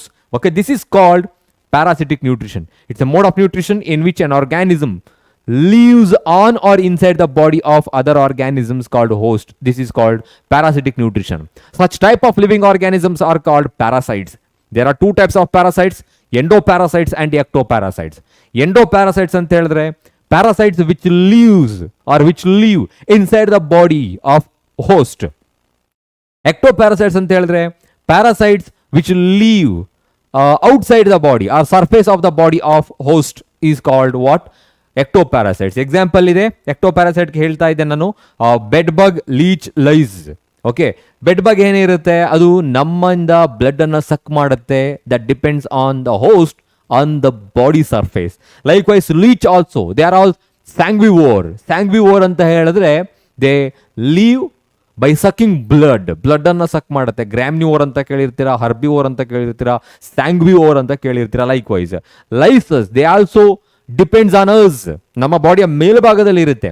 Plasmodium ಅಂತ ಕೇಳಿರ್ತೀರಾ, plasmodium vivax. So this is a protozoa. It's a kind of a protozoan. Usually they're present in our body as well as mosquitoes. They're responsible for causing malaria. It's an endoparasite. ಅದು ಒಂದು endoparasite ಆಗಿರುತ್ತೆ. Now we need to talk about holozoic nutrition. As the name indicates, holo, don't take it as whole. Okay, you can take it as whole. WHOLE. Okay. So what is that? It's a mode of nutrition in which an organism take in whole food material. Organisms which take in whole food material. ಎಲ್ಲ food ಅನ್ನ ತೆಗೆದುಕೊಳ್ಳೋದು first. Okay, ಎಲ್ಲ ಅಂತ ಹೇಳಿದ್ರೆ ಈಗ carrot ತಿಂತಿರ್ತೀವಿ, ಅದನ್ನೇ ನುಂಗ್ಕೊಂಡ್ಬಿಡೋದು ಅಂತಲ್ಲ. ಅದನ್ನ first ನಾವೇನ್ ಮಾಡ್ತೀವಿ, we are taking that into our body first. Okay, then break it down inside the body. ನಂತರ ನಾವು ಅದನ್ನೇನು ಮಾಡ್ತೀವಿ, ಬ್ರೇಕ್ ಡೌನ್ ಮಾಡ್ತೀವಿ. But this case is inverse in the case of saprophytes. ಸ್ಯಾಪ್ರೋಫೈಟ್ಸ್ಗಳೇನು ಮಾಡುತ್ತೆ, first they break down the food outside the body, then they absorb it, ನಂತರ absorb ಮಾಡ್ಕೊಳ್ಳುತ್ತೆ. ಆದರೆ ಹೋಲೋಜೋಯಿಕ್ ನ್ಯೂಟ್ರಿಷನ್ ನಲ್ಲಿ we are going to take the food into our body, then we are going to break it down inside our body. Such type of nutrition is called holozoic nutrition. Holozoic nutrition ಅಂತ ಹೇಳಿದ್ರೆ ಏನು ಅಂತ ಅರ್ಥ ಆಯ್ತು ಇವಾಗ. Examples: amoeba, paramecium, including human beings and other living organisms, higher animals. Okay, I'm just writing some examples for this. Amoeba, okay, amoeba, paramecium, okay, then human beings, including human beings. Okay, see, ಏನು ಅಂತ ಗೊತ್ತಾಯ್ತಲ್ಲ, organisms which take food whole, ಅಂದ್ರೆ entire food ಅನ್ನ ಹಾಗೆ ತೆಗೆದುಕೊಳ್ಳೋದು, food material, and then it's going to be break it down inside the body. Okay, that occurs in amoeba, paramecium and higher animals including humans. Okay, these are the different types of heterotrophic nutrition. Now we need to talk about autotrophic nutrition in plants. Plants ಗಳಲ್ಲಿ ಹೇಗೆ autotrophic nutrition ಇರುತ್ತೆ? This is the general definition for autotrophic nutrition. As I said, it's a mode of nutrition in which organism prepare its own food by taking sample substances present in its surrounding. Those sample substances are called, adana ನೀವೇನು ಹೇಳ್ತೀರಾ, inorganic substances. They are called inorganic substances. Okay, they are taking. Then by taking inorganic substances, they are making organic substances. ಅವುಗಳು organic ಅನ್ನ ಏನ್ ಮಾಡ್ತಾ ಇರುತ್ತೆ, prepare ಮಾಡುತ್ತೆ. So ಹಾಗಿದ್ರೆ organic substance ಯಾವುದು ಅಂತ ಗೊತ್ತಲ್ವಾ? Carbohydrate, starch, glucose. So they are making. So now you can say what is autotrophic nutrition. It's a mode of nutrition in which an organism make their own food by taking simple substances. I mean sample substances I have written here, present in its surrounding. They are converting the inorganic substances to organic substances. So as I've depicted here, the plant, illondu plant ide, they are taking the carbon dioxide from the atmosphere, right? They are absorbing the water from the soil. They are taking up the mineral salts from the soil, ತೆಗೆದುಕೊಳ್ತಾ ಇದೆ. Okay, then they are releasing the oxygen during photosynthesis and water as well. Okay, in the presence of light, ಅದನ್ನ next ಹೇಳ್ತಾ ಹೋಗ್ತೀನಿ. ಅದಕ್ಕೆ ನಾನು ಹೇಳಿದ್ದು it's A general definition, it is not a specific definition. So ಹಾಗಾಗಿ general definition ಯಾವ ತರ ಹೇಳ್ತೀರಿ ಇವಾಗ? It's a mode of nutrition in which an organism make their food by using simple inorganic substances present in its surrounding is called autotrophic nutrition ಆಯಿತು. So ಅದು inorganic ಅನ್ನ organic ಆಗಿ convert ಮಾಡ್ತಾ ಇದೆ. ನೌ ಸರ್ ಸ್ಪೆಸಿಫಿಕ್ ಅಂತ ಹೇಳಿದ್ರೆ ಏನು ಆಗಿದ್ರೆ? ಸ್ಪೆಸಿಫಿಕ್ ಅಂತ ಹೇಳಿದ್ರೆ ಆಟೋಟ್ರೋಫಿಕ್ ನ್ಯೂಟ್ರಿಷನ್ಗಳಲ್ಲೇ 2 ಥರ ಇರುತ್ತೆ ಅಂತ ಹೇಳಿದೆ ನಾನು. ಯಾವ್ಯಾವುದು? Photosynthetic organisms and chemosynthetic organisms. Now we need to talk about photosynthetic organisms. So that is called photosynthesis. Okay, what is photosynthesis? As the name indicates, photo means light. Photo anta helidre light, synthesis anta helidre making, preparing. Are they preparing light? adu belakanna prepare ಮಾಡ್ತಾ ಇದೆಯಾ? ಮತ್ತೆ ಯಾಕೆ ಇದು ಹೆಸರು ಅಂದರೆ they are making their food in the presence of light. Light ಇಲ್ಲದೆ ಇದ್ರೆ ಅದು ಫುಡ್ ಅನ್ನ ಮೇಕ್ ಮಾಡಲ್ಲ. Light is the main source of energy for them. ಹಾಗಾಗಿ photosynthesis in the sense they are making food in the presence of light. Understood? Now you can write this definition. Observe properly. ಯಾಕೆ ನಾನು proper ಆಗಿ observe ಮಾಡಬೇಕು ಅಂತ ಹೇಳ್ತೀನಿ ಅಂತ ಹೇಳಿದ್ರೆ, the process by which plant prepare their food. Look at this word. By using carbon dioxide and water. They are using what? Carbon dioxide and water. Use ಮಾಡ್ತಾ ಇದೆ. Okay. Look at here. In the presence of sunlight and chlorophyll. In the presence of sunlight. In the presence of sunlight and chlorophyll. ಇವೆರಡನ್ನ use ಮಾಡಿಕೊಂಡು food ಅನ್ನ prepare ಮಾಡ್ತಾ ಇದೆ. ಹಾಗಿದ್ರೆ food ಅಂತ ಹೇಳಿದ್ರೇನು? In plants, food is the starch. That is called what? Glucose. You can say starch, C6H12, O6, and they are releasing oxygen and water. Okay, this is photosynthesis actually. Understood? So don't inverse this definition. ಕೆಲವು ಸಲ ಏನ್ ಮಾಡ್ತಾರೆ ಮಕ್ಕಳು ಅಂತ ಹೇಳಿದ್ರೆ ಕೆಲವು ಉಲ್ಟಾ ಬರೆದು ಬಿಡ್ತಾರೆ. ಅಂದ್ರೆ plants prepare their food by using sunlight and chlorophyll in the presence of carbon dioxide and water ಅಂತ ಬರೀತೀರಾ. ಅದು ಉಲ್ಟಾ ಆಗೋಯ್ತು. ಏನನ್ನ ಯೂಸ್ ಮಾಡ್ತಾ ಇದೆ? Plants are utilizing carbon dioxide and water. Okay, carbon dioxide from the atmosphere, water from the soil, mineral salts from the soil, and in the presence of ಏನಿರಬೇಕು ಅದಕ್ಕೆ? They need sunlight. So sun is the major source of energy for all the living organisms, right? And in the presence of chlorophyll, chlorophyll bearing plants ಅಂತ ಹೇಳ್ತೀವಿ, green plants. Okay, because to trap the sunlight, chlorophyll is very essential. It's the internal factor. So you can write it here. They are absorbing carbon dioxide from the atmosphere. From the atmosphere. Atmosphere is the reservoir pool for the carbon or carbon dioxide. Have you heard about this reservoir pool? So biogeochemical cycle ಗಳಲ್ಲಿ ನೀವು ತಿಳ್ಕೊಂಡಿರ್ತೀರಾ. So reserve pool of phosphorus, reserve pool of water, reserve pool of carbon ಅಂತ ಹೇಳಿಬಿಟ್ಟು, like wise ಅದು ಎಲ್ಲಿ ಇರುತ್ತೋ ಅವುಗಳಿಗೆ ನಾವು ಸಂಗ್ರಹ ಮೂಲ, ರಿಸರ್ವ್ ಪೂಲ್ ಅಂತ ಹೇಳ್ತೀವಿ. So carbon dioxide is usually present in where? ಅದು ಗ್ಯಾಸಿಯಸ್ ಸ್ಟೇಟಲ್ಲಿ ಇರೋದ್ರಿಂದ ಕಾರ್ಬನ್ ಡೈಆಕ್ಸೈಡ್ ಅಟ್ಮಾಸ್ಫಿಯರ್ ಇರುತ್ತೆ. They are absorbing the carbon dioxide from the atmosphere and they are absorbing the water from the soil. You know that? So due to root pressure and also the suction pressure which is created during the transpiration, they absorb the water from the soil. So roots are absorbing water from the soil along with mineral salts. Along with mineral salts. Very essential for the nourishment. ಅದನ್ನು ತನ್ನನ್ನು ತಾನು nourish ಮಾಡ್ಕೊಳ್ಳೋದಕ್ಕೆ ತುಂಬ ಅವಶ್ಯಕತೆ ಇರುತ್ತೆ.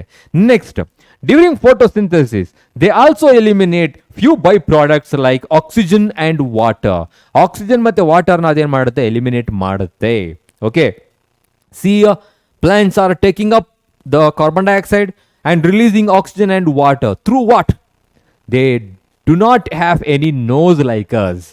They do not have sweat pore like us. ನಮ್ಮ ಥರ ಅವುಗಳಿಗೆ ಸ್ವೆಟ್ ಪೋರ್ಸ್ ಇಲ್ಲ, ನಮ್ಮ ಥರ ನೋಸ್ ಇಲ್ಲ, ರೆಸ್ಪೈರ್ ಮಾಡೋದಕ್ಕಾಗಲ್ಲ. ಆಗಿದ್ರೆ ಪರ್ಟಿಕ್ಯುಲರ್ ಆರ್ಗನ್ ಇಲ್ಲ, ಪರ್ಟಿಕ್ಯುಲರ್ ಸ್ಟ್ರಕ್ಚರ್ ಇದೆ. ಯಾವುದದು? Stomata.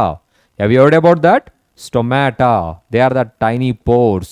Okay, through the stomata, gaseous exchange as well as the transpiration excretion will occur.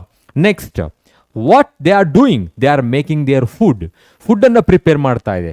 They are preparing the food. That is called starch. Starch prepare ಆಗ್ತಾ ಇದೆ, glucose prepare ಆಗ್ತಾ ಇದೆ. And this particular plant is usually green in color because of the presence of chlorophyll. ಅದರಲ್ಲಿ chlorophyll ಇರುತ್ತೆ. This is a green pigment present in all green parts of the plant body, responsible for trapping the sunlight and also responsible for imparting the green color to their body. Understood? So this is photosynthesis. Now let's talk about the reaction. Very important.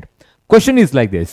ಯಾವ ತರ question ಕೇಳ್ತಾರೆ, ಯಾಕೆ ಇದು important ಅಂತ ಹೇಳಿದ್ರೆ, they gonna ask the same question for 2 to 3 marks or 3 to 4 marks in your board examination.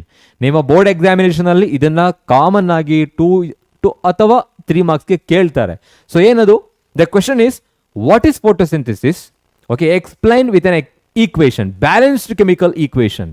ಇದು ಒಂದಾದ್ರೆ ಇನ್ನೊಂದು ಕ್ವಶನ್ ಇರುತ್ತೆ, what is photosynthesis, enumerate the events occur during photosynthesis.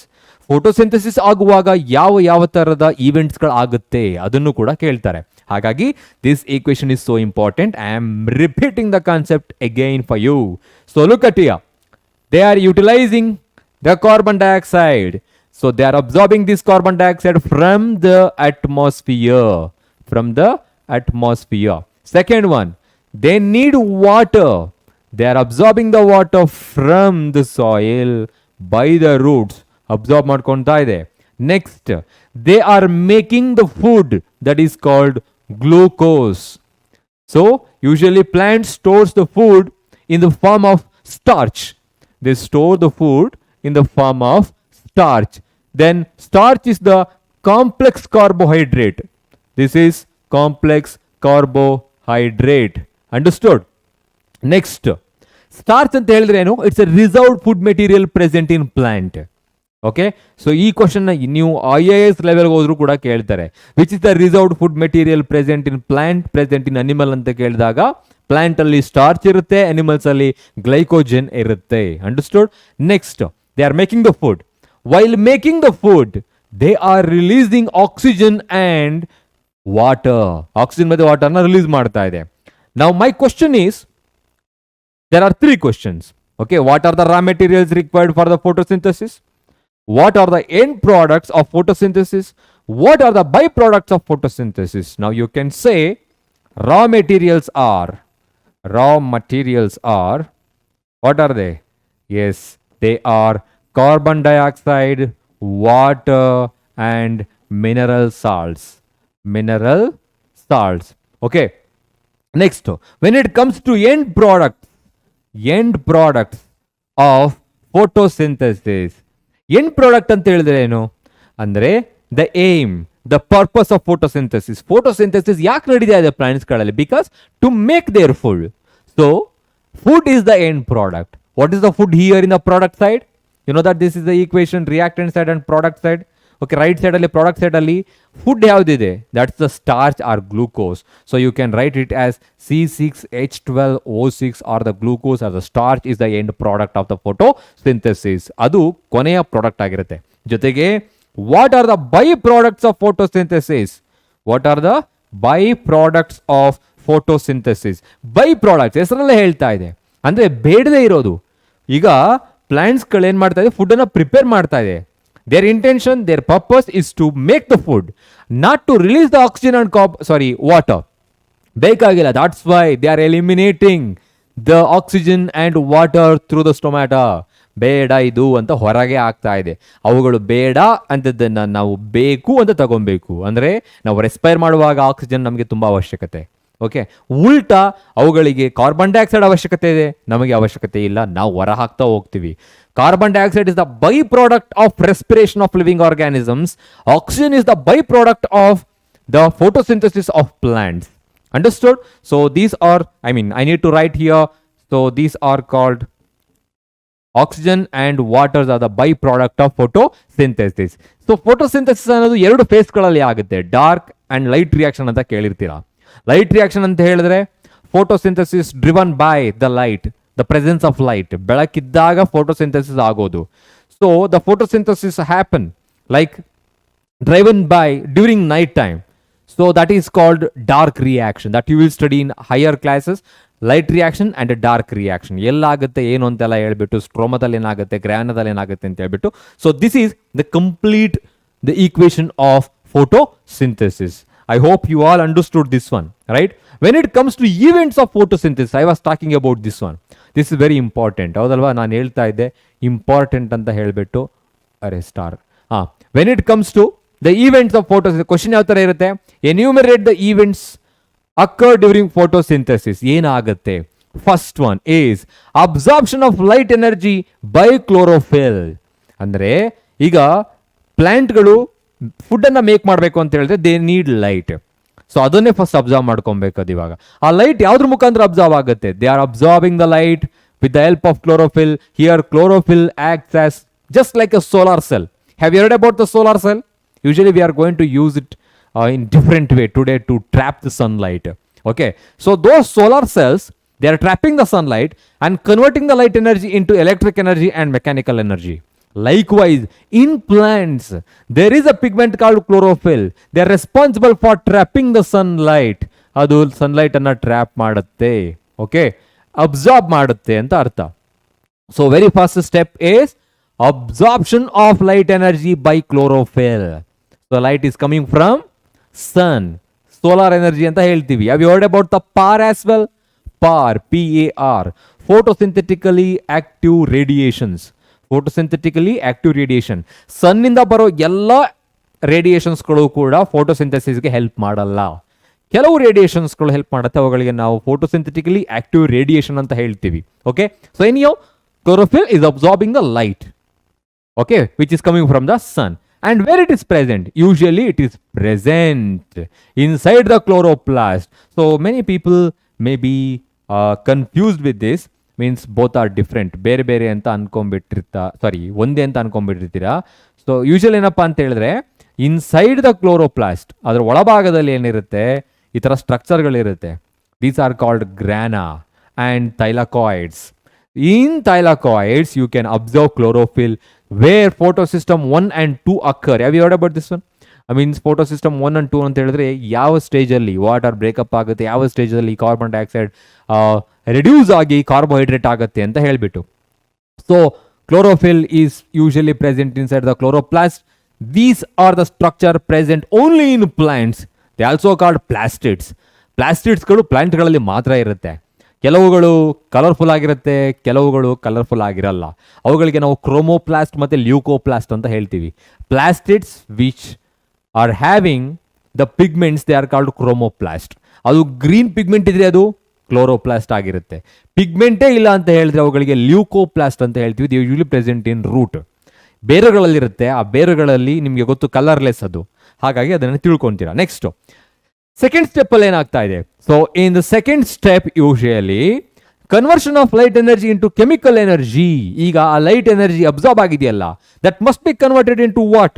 S, converted into chemical energy. This chemical energy is being utilized to split the water. ಅದು ವಾಟರ್ನ split ಮಾಡೋದಕ್ಕೆ ತುಂಬಾ ಅವಶ್ಯಕತೆ ಇರುತ್ತೆ. Now in the next step ಏನಾಗ್ತಾ ಇದೆ? The light energy is being converted into chemical energy. This chemical energy is very essential to split the water into hydrogen and oxygen ions. I'm writing here hydrogen, oxygen, along with electrons. Few electrons are being produced. ಇಲ್ಲಿ electrons ಗಳು produce ಆಗ್ತಾ ಇದೆ. See, hydrogen and oxygens are being split. ಅಂದರೆ ಎರಡು form ಆಗ್ತಾ ಇದೆ. Water molecule split ಆದಾಗ ಎಲೆಕ್ಟ್ರಾನ್ಸ್ಗಳು release ಆಗ್ತಾ ಇದೆ. This electron is very essential for the reduction of what? Carbon dioxide. Okay, now when it comes to third step, reduction of carbon dioxide to carbohydrate. ಇವಾಗ carbon dioxide ಇದೆ, okay, CO2 in the presence of water by using electrons.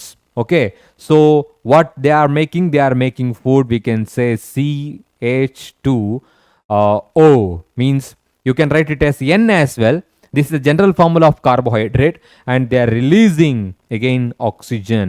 And one question, okay, sorry for this. Okay, one question I'm going to ask you. You can write it as H2O. What is that question here? Leave it, no problem. The question is the oxygen which is releasing during photosynthesis. Photosynthesis ಆಗುವಾಗ oxygen release ಆಗುತ್ತಲ್ಲ, from where it's coming from, ಅದು ಎಲ್ಲಿಂದ ಬರುತ್ತೆ? Carbon dioxide ಇಂದ ಬರ್ತಾ ಇದೆಯಾ, ಇಲ್ಲ oxygen ಇಂದ, ವಾಟರ್ ಇಂದ ಬರ್ತಾ ಇದೆಯಾ? Remember that is coming from what? Water. ಅಂದರೆ ಈ ಆಕ್ಸಿಜನ್ ಏನಿದೆ ಫೋಟೋಸಿಂಥಸಿಸ್ ಆಗುವಾಗ ರಿಲೀಸ್ ಆಗುತ್ತಲ್ಲ, ಅದು ವಾಟರ್ ಇಂದ ಬರುತ್ತೆ, ಕಾರ್ಬನ್ ಡೈಆಕ್ಸೈಡ್ ಇಂದ ಬರಲ್ಲ. ಈ ಕ್ವಶನ್ ಕೇಳ್ತಾರೆ, the oxygen which is release during photosynthesis come from, ಯಾವ್ದ್ರಿಂದ ಬರ್ತಾ ಇದೆ? Options many. ಓಕೆ, ಅದರಲ್ಲಿ ಕಾರ್ಬನ್ ಡೈಆಕ್ಸೈಡ್ ಪ್ಲಸ್ ವಾಟರ್ ಇರುತ್ತೆ ಅಂದರೆ ವಾಟರ್ ಇಂದ ಅದು ಬರುತ್ತೆ ಅಂತ. Okay, so these are the 3 steps involved in photosynthesis. You can say the second step as a photolysis. Photolysis ಅಂತ ಹೇಳಿದ್ರೆ, okay, splitting of water molecule into hydrogen and oxygen ಅಂತ ಹೇಳಿಬಿಟ್ಟು. Okay, so these are the events you have to remember. Next, when it comes to the section of leaf, sir ಅವಾಗಲಿಂದ photosynthesis ಅಂತ ಹೇಳ್ತಾ ಇದ್ದೀರಾ, ಎಲ್ಲ ಆಗ್ತಾ ಇದೆ? Chloroplast ಮತ್ತೆ ಕ್ಲೋರೋಫಿಲ್ ಅಲ್ಲಿ ಆಗ್ತಾ ಇದೆ. Okay, where they present, where are they, ಎಲ್ಲಿದೆ?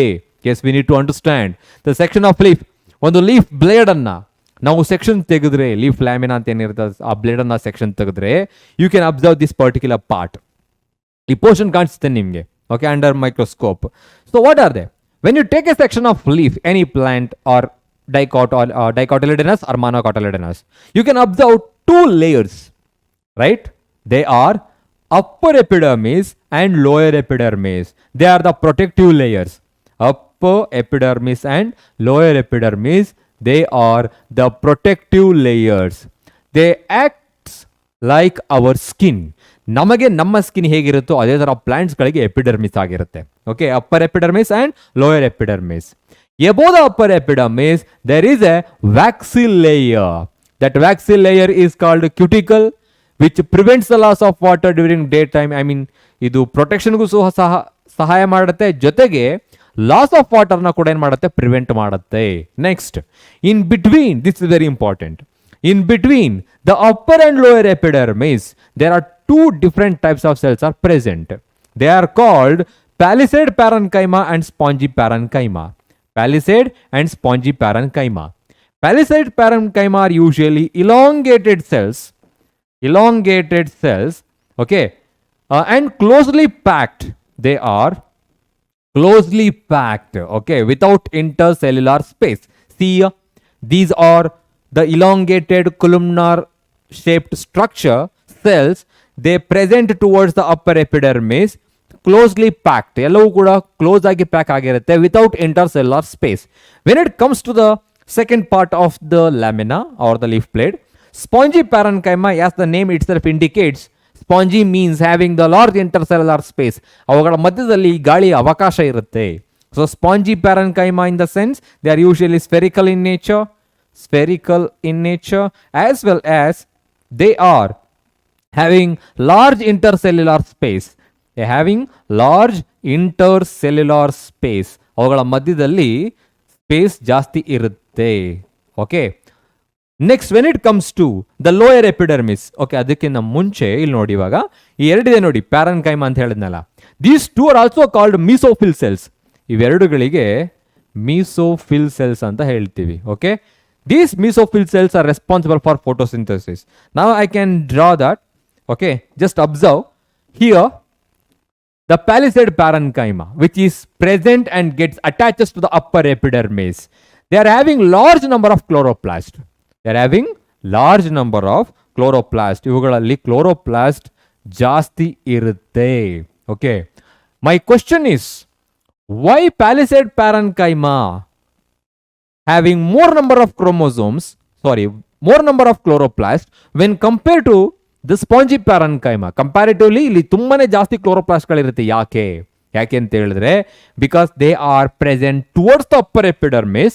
Okay, once the light incident on the upper epidermis, they can easily trap the sunlight. As I said, chloroplast and chlorophyll responsible for trapping the sunlight, right?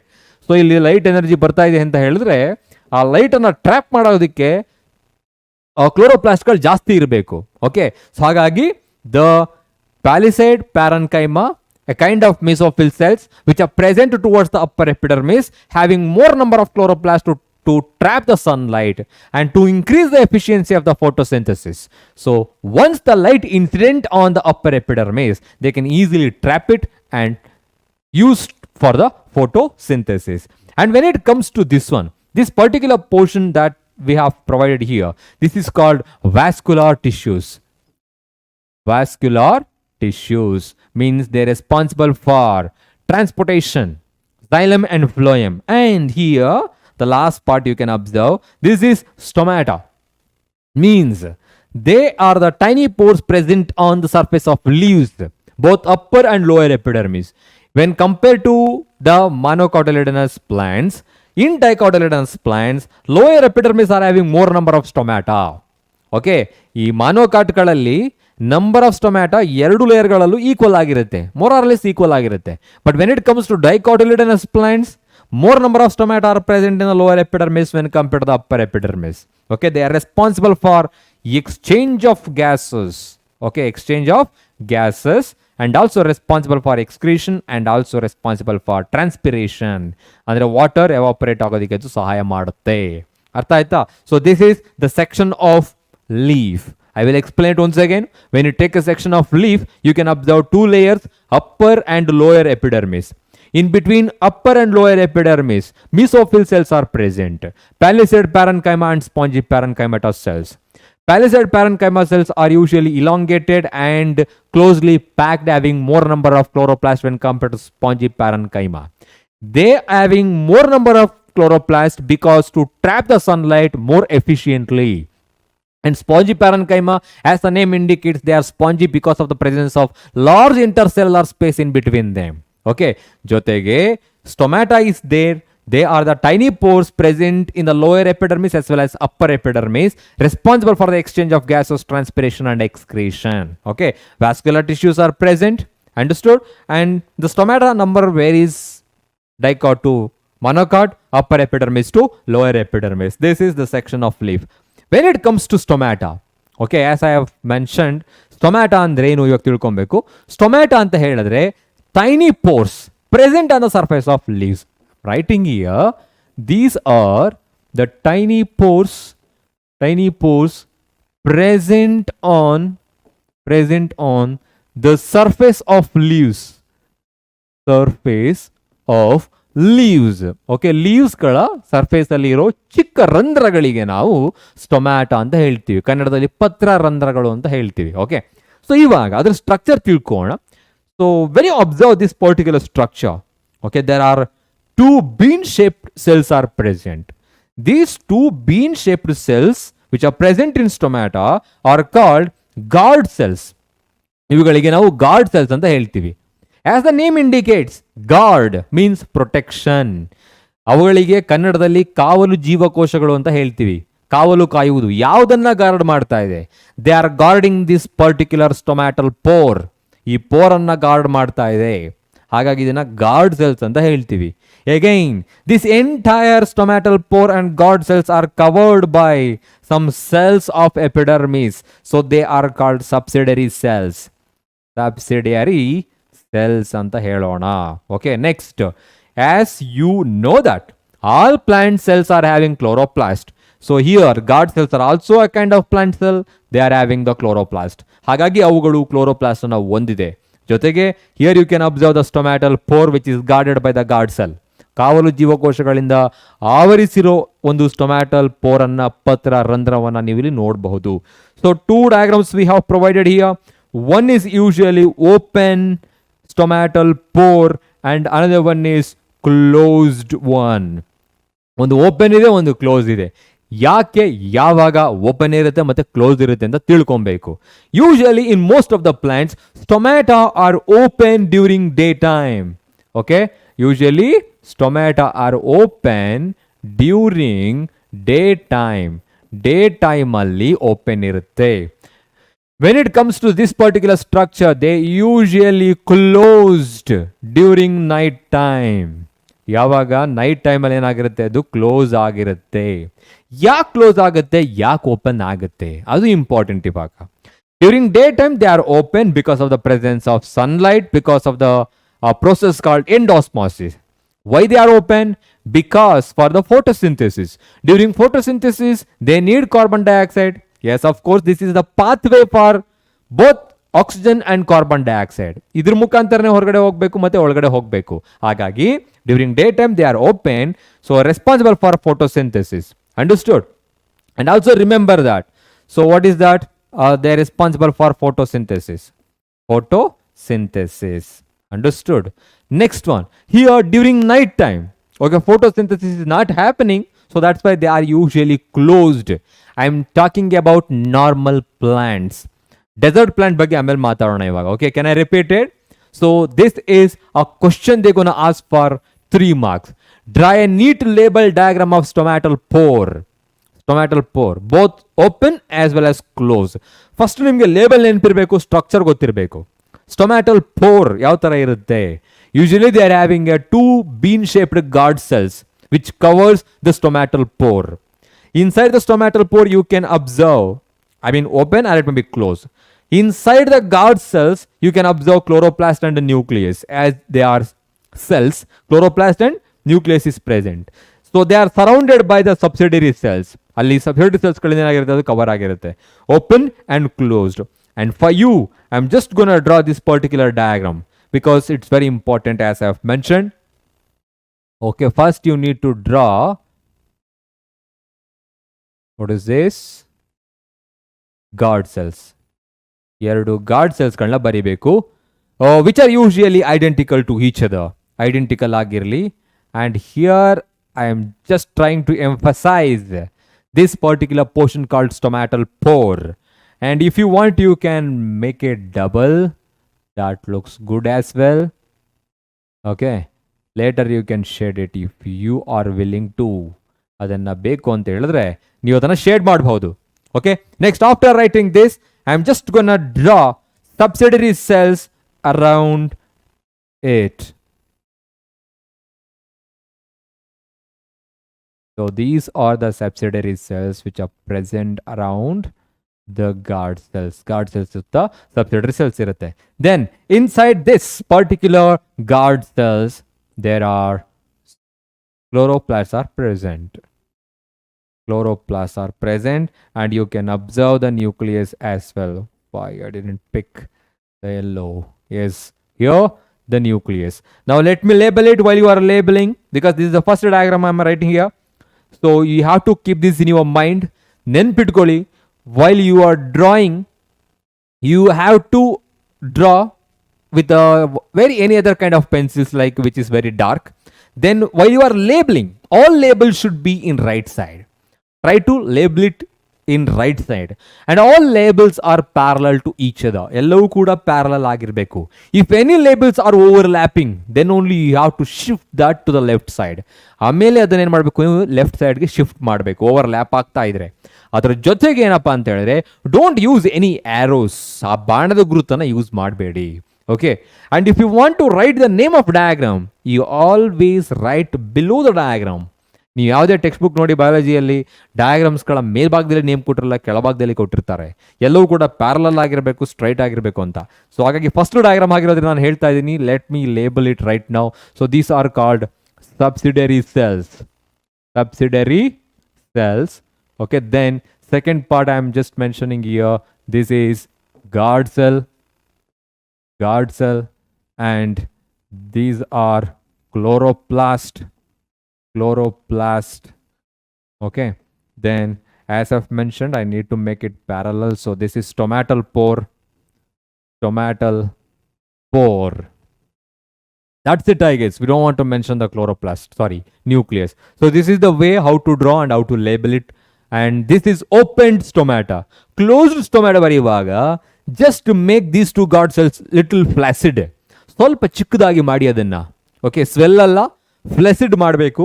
ಜೊತೆಗೆ ಈ stomata ಏನಾಗಿರಬೇಕು, almost flat ಇರಬೇಕು, close ಇರಬೇಕು. Okay, so that is nothing but stomata. Okay, now we need to talk about the stomata mechanism and functions. ಯಾಕೆ help ಮಾಡುತ್ತೆ, ಯಾವ ಥರ open ಆಗುತ್ತೆ ಮತ್ತು ಕ್ಲೋಸ್ ಆಗುತ್ತೆ ಅಂತ. So have you heard about these two important definitions. One is osmosis. ಓಕೆ, ನಿಮ್ಗೆಲ್ಲ ಗೊತ್ತಿರುತ್ತೆ ಇವಾಗ. ಆಸ್ಮಾಸಿಸ್ ಅಂತ ಹೇಳಿದ್ರೆ ಏನು? Movement of water molecule from the region of higher concentration to the region of lower concentration. I am just writing here movement of water molecules. Okay, molecules. Next, there are two types of osmosis you have studied and observed. One is endosmosis, and second one is exosmosis. Understood? Then when it comes to endosmosis, as the name indicates, endo means inside. Here, the water molecules are moving from outside to inside the cell. Water molecules are moving from outside to inside the cell. That means water concentration is more outside the body. ಆ ಸೆಲ್ನ ಹೊರಭಾಗದಲ್ಲಿ water concentration ಜಾಸ್ತಿ ಇರೋದ್ರಿಂದ ಎಲ್ಲಿ ಕಡಿಮೆ ಇರುತ್ತೋ ಅಲ್ಲಿಗೆ ಏನಾಗ್ತಾ ಇದೆ? ಮೂವ್ ಆಗ್ತಾ ಇದೆ. ಸೊ ಹಾಗಾಗಿ ಸೆಲ್ ಒಳಗಡೆಗೆ ಮೂವ್ ಆಗ್ತಾ ಇರೋದ್ರಿಂದ ಏನಾಗಿರುತ್ತೆ? ಎಂಡಾಸ್ಮಾಸಿಸ್ ಆಗಿರುತ್ತೆ. So here into the cell I am writing. Into the cell or body.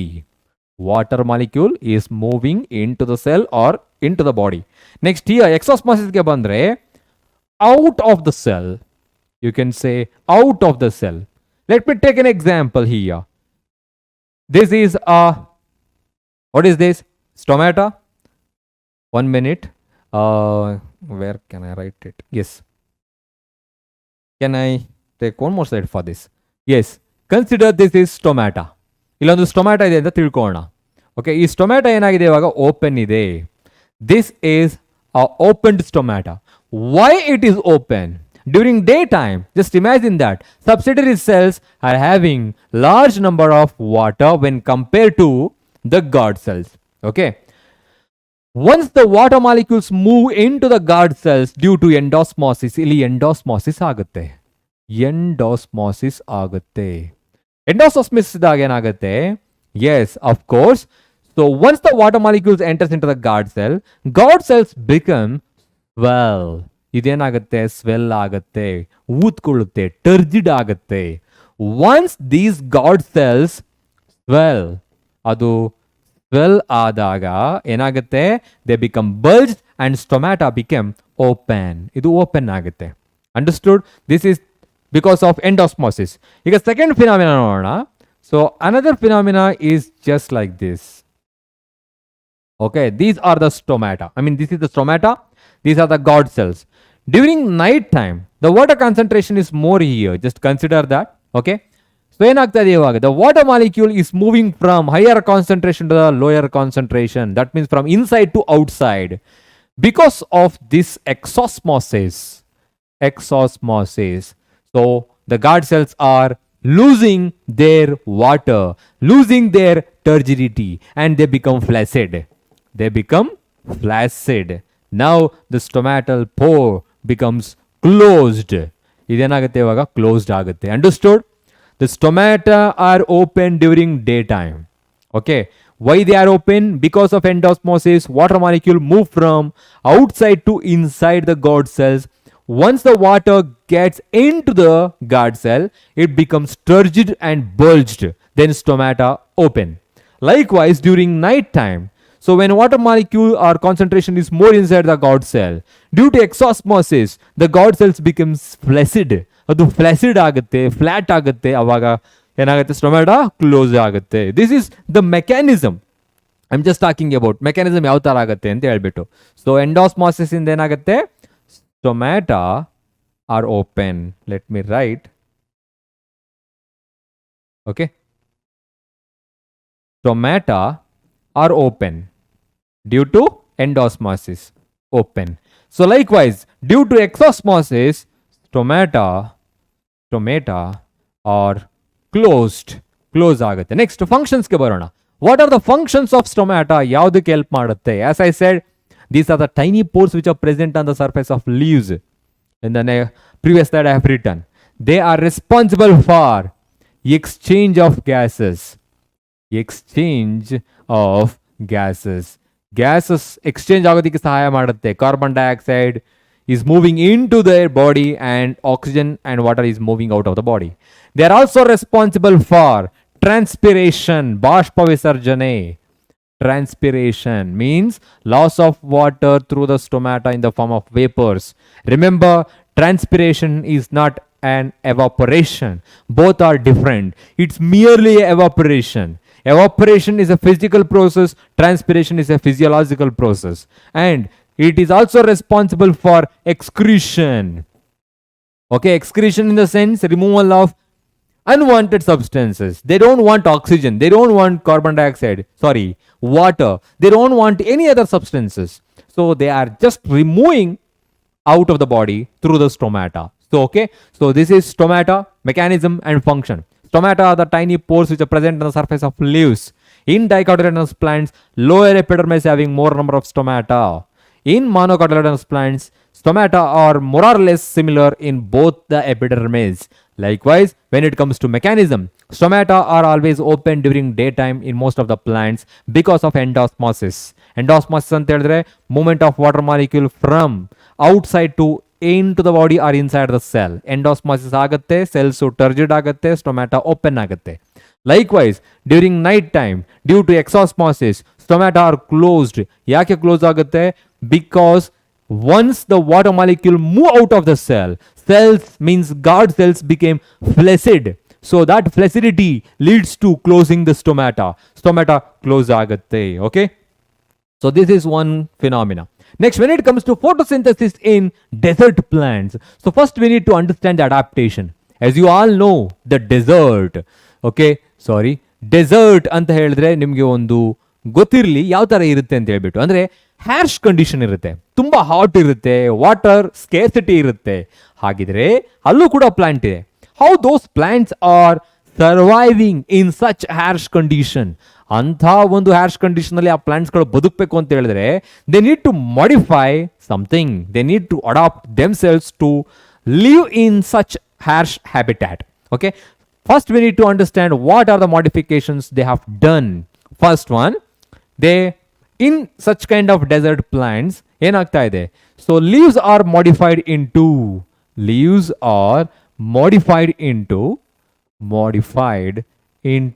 what, sorry, yes, modified into spines.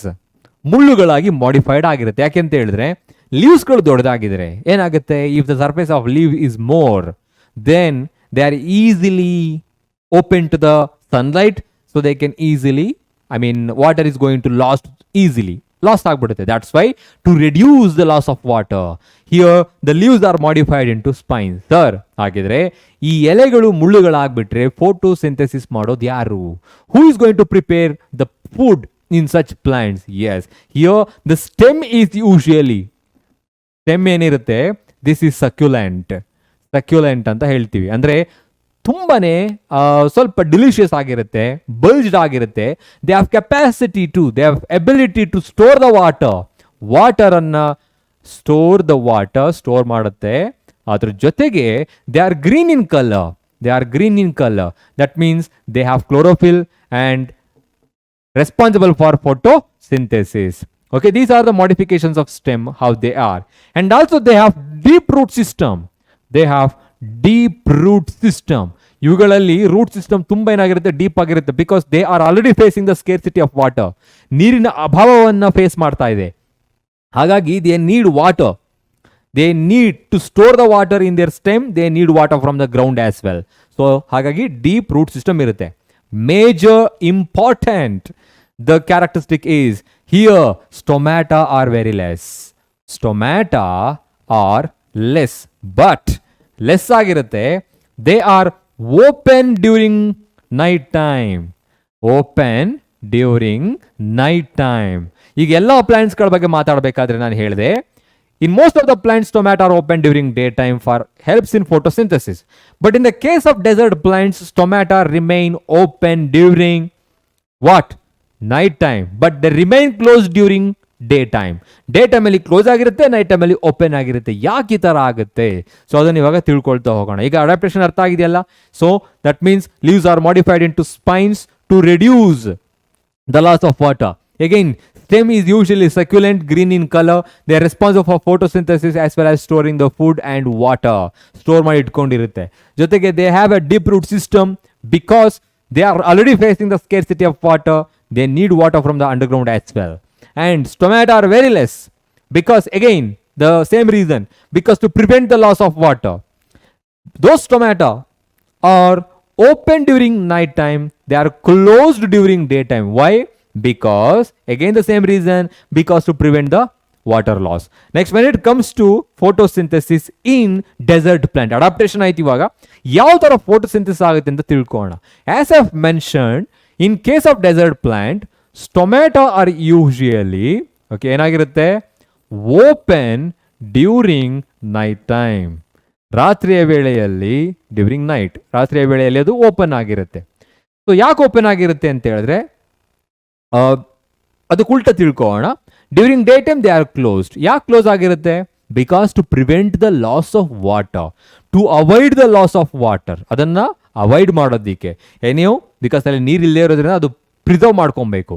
ಈಗ ಇಲ್ಲಿ ಓಪನ್ ಇದೆ, ಸೊ ಯಾವಾಗ ನೈಟ್ ಟೈಮಲ್ಲಿ. ನೆಕ್ಸ್ಟ್ ಏನಾಗುತ್ತೆ, they are adapted to take up the oxygen during night time.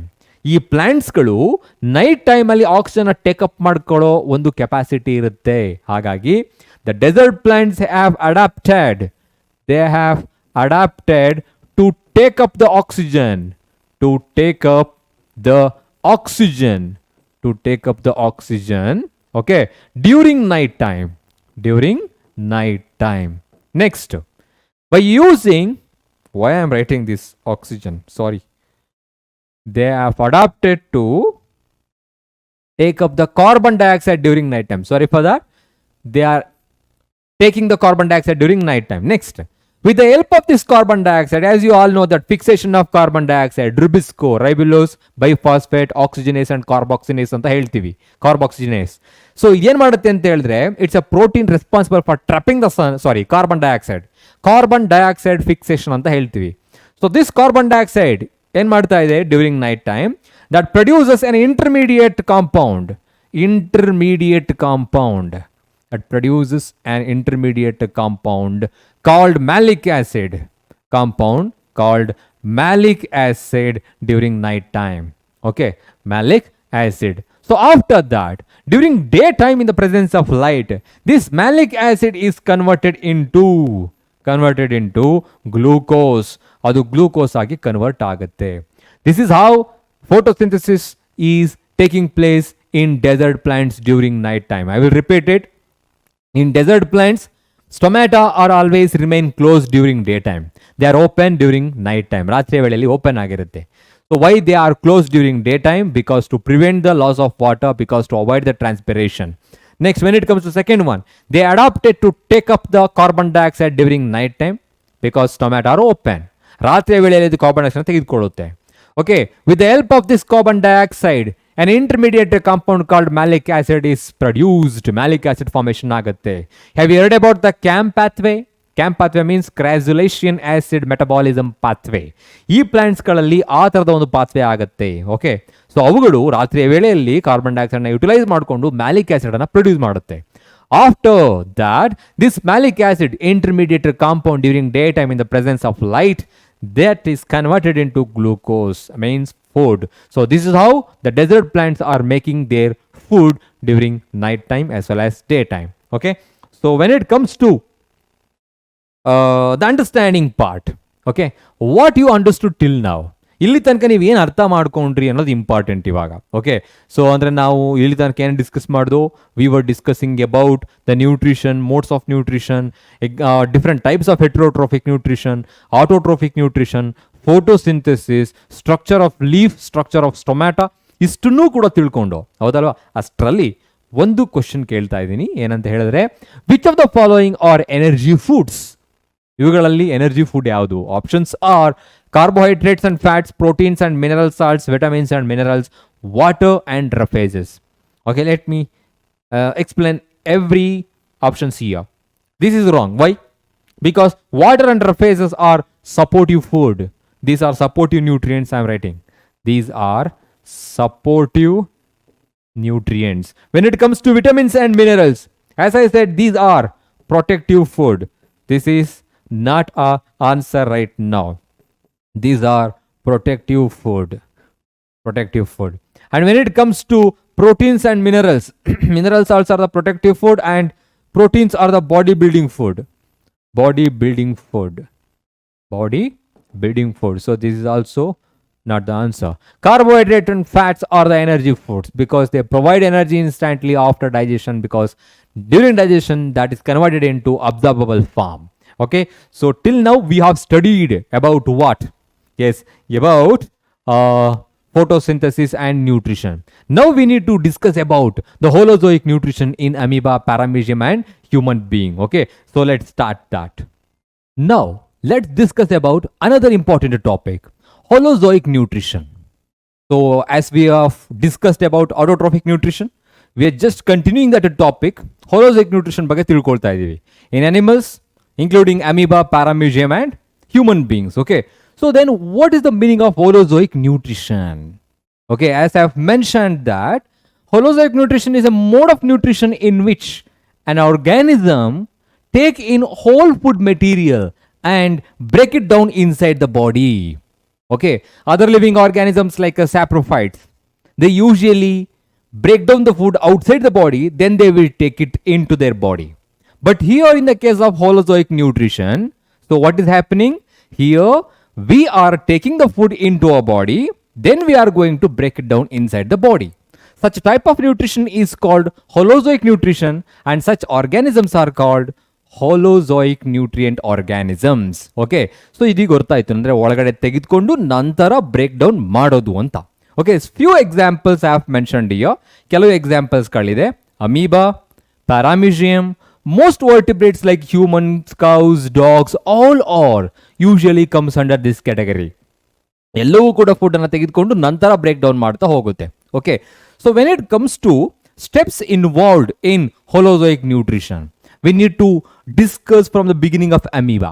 ಅಮೀಬಾದಲ್ಲಿ ಯಾವ ಥರ ಸ್ಟೆಪ್ಸ್ಗಳಿರುತ್ತೆ, so humans ಯಾವ ಥರ ಸ್ಟೆಪ್ಸ್ ಇರುತ್ತೆ ಅಂತ ತಿಳ್ಕೊಳ್ತಾ ಹೋಗೋಣ. So mechanism of holozoic nutrition in amoeba, ಯಾವ ಥರ ಅಮೀಬಾ ನ್ಯೂಟ್ರಿಷನ್ ಆಗುತ್ತೆ. Very important here. They're going to ask this for 2 to 3 marks. Okay. Why am I writing the star like this? Okay. So 2 to 3 marks important ಆಗಿರುತ್ತೆ. What is the nutrition here? ಯಾವ ಥರ ಆಗುತ್ತೆ? So first you need to understand amoeba. Amoeba are microscopic unicellular eukaryotic living organisms. You know, they are also living organism, but their body is made of only one cell. ಒಂದು ಸೆಲ್ಲಿಂದ ಮಾತ್ರ ಆಗಿರುತ್ತೆ. Only one cell can perform all the life processes including nutrition. ನ್ಯೂಟ್ರಿಷನ್ನ ಜೊತೆಗೆ ಎಲ್ಲ ಪ್ರಾಸೆಸ್ಗಳನ್ನು ಕೂಡ ಒಂದೇ ಸೆಲ್ ಮಾಡುತ್ತೆ. Okay, so just observe here is an amoeba. Here there is a yellow particle I have mention, that is a food particle ಇದೆ. If amoeba wants to take that food, how it's going to ingest, ಯಾವ ಥರ ತೆಗೆದುಕೊಳ್ಳುತ್ತೆ, because they don't have mouth like us, ನಮ್ಮ ಥರ ಅದಕ್ಕೆ ಬಾಯಿಲ್ಲ. They don't have any hands or fingers like us, ನಮ್ಮ ಥರ ಕೈಗಳು ಕೂಡ ಅದಕ್ಕಿಲ್ಲ. How they are going to take the food into their body? Yes, first we need to understand the structure of amoeba. Amoeba structure ಗೊತ್ತಾದರೆ so automatically ಅದು ನಿಮಗೆ ಗೊತ್ತಾಗ್ಬಿಡುತ್ತೆ. So it's very easy to draw. ತುಂಬ simplest diagram in biology to draw. ಯಾವುದು ತುಂಬ easy ಅಂತ ಹೇಳಿದ್ರೆ amoeba. ಯಾಕೆಂತ ಹೇಳಿದ್ರೆ ಅದಕ್ಕೊಂದು ಶೇಪ್ ಇಲ್ಲ, ಹೇಗೆ ಬರೆದ್ರು ಅದು ಅಮೀಬಾನೇ. ಆದರೆ ಸ್ಟ್ರಕ್ಚರ್ ಇದೆಯಲ್ಲ ಅದು ಮಾತ್ರ ಎಕ್ಸಾಕ್ಟ್ ಆಗಿ ಇರಬೇಕು. Amoeba having a perfect nucleus, ಎನ್ಸ್ it is nothing but eukaryotic living organism. They also have plasma membrane like other cell. Okay, they have plasma membrane. Illide. Okay, then inside the plasma membrane, ಅದರ ಒಳಭಾಗದಲ್ಲಿ there is a jelly like fluid called cytoplasm. ಇಲ್ಲಿ cytoplasm ಇದೆ, cytoplasm, and that includes both ectoplasm and endoplasm. ಅಂದರೆ ಈ ಕೆಳಭಾಗದಲ್ಲಿ just below the plasma membrane, so that cytoplasm is called ectoplasm, and within that ಅದರ ಒಳಭಾಗದಲ್ಲಿ ಇರೋದು ಎಂಡೋಪ್ಲಾಸಮ್ ಅಂತ ಹೇಳ್ತೀವಿ. Next, here is a nucleus and it contains 2 different types of vacuoles called contractile vacuole as well as what? Food vacuole, responsible for cell division, responsible for ingesting, digesting the food respectively, and containing number of ribosomes within it. This is the structure I have mentioned. And observe here, I have written few protruding part of the plasma membrane. ಇಲ್ಲಿ plasma membrane protruding part ಇದೆ. This protruding and projected part of the amoeba, finger-like projection, is called pseudopodia.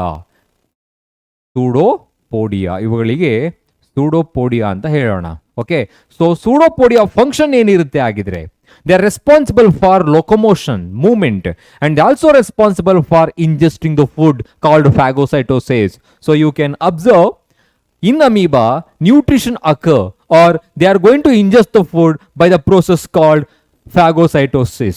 Amoeba ingest the food, just a minute, it looks like F, ingest the food by the process called phagocytosis. Phagocytosis. Okay, so which particular part of the amoeba responsible for phagocytosis are ingesting the food? ಯಾವುದು ಸಹಾಯ ಮಾಡ್ತಾ ಇರೋದು? Yes, that is the protruding part of the plasma membrane called pseudopodia. In plural pseudopodium. ಮಿಥ್ಯಪಾದ ಅಂತ ಹೇಳ್ತೀವಿ. ಯಾಕಿದು pseudo ಅಂತ ಹೇಳಿದ್ರೆ falls. It is not particular or specific spot. Sometimes while it is moving, it's being changed. ಅವಾಗ change ಆಗ್ತಾ ಇರುತ್ತೆ. ಹಾಗಾಗಿ ಇದನ್ನ pseudopodia or ಮಿಥ್ಯಪಾದ ಅಂತ ಹೇಳ್ತೀವಿ. Okay, now observe here the mechanism of nutrition. So here is the amoeba, here is a food particle. Okay, what is going to be happen? I mean, what's going to be happen while it is taking the food? ಯಾವ ತರ ಆಗುತ್ತೆ ಅಂತ ಹೇಳಿದ್ರೆ, the pseudopodia of the amoeba that encircle the food material. First ಏನು ಮಾಡುತ್ತೆ? Pseudopodia that grows around the food material, that encircle the food material. So once that is gonna encircle the food material, okay, once that takes in to their body, ಒಳಗಡೆ ತೆಗೆದುಕೊಂಡ್ಮೇಲೆ ಏನಾಗುತ್ತೆ?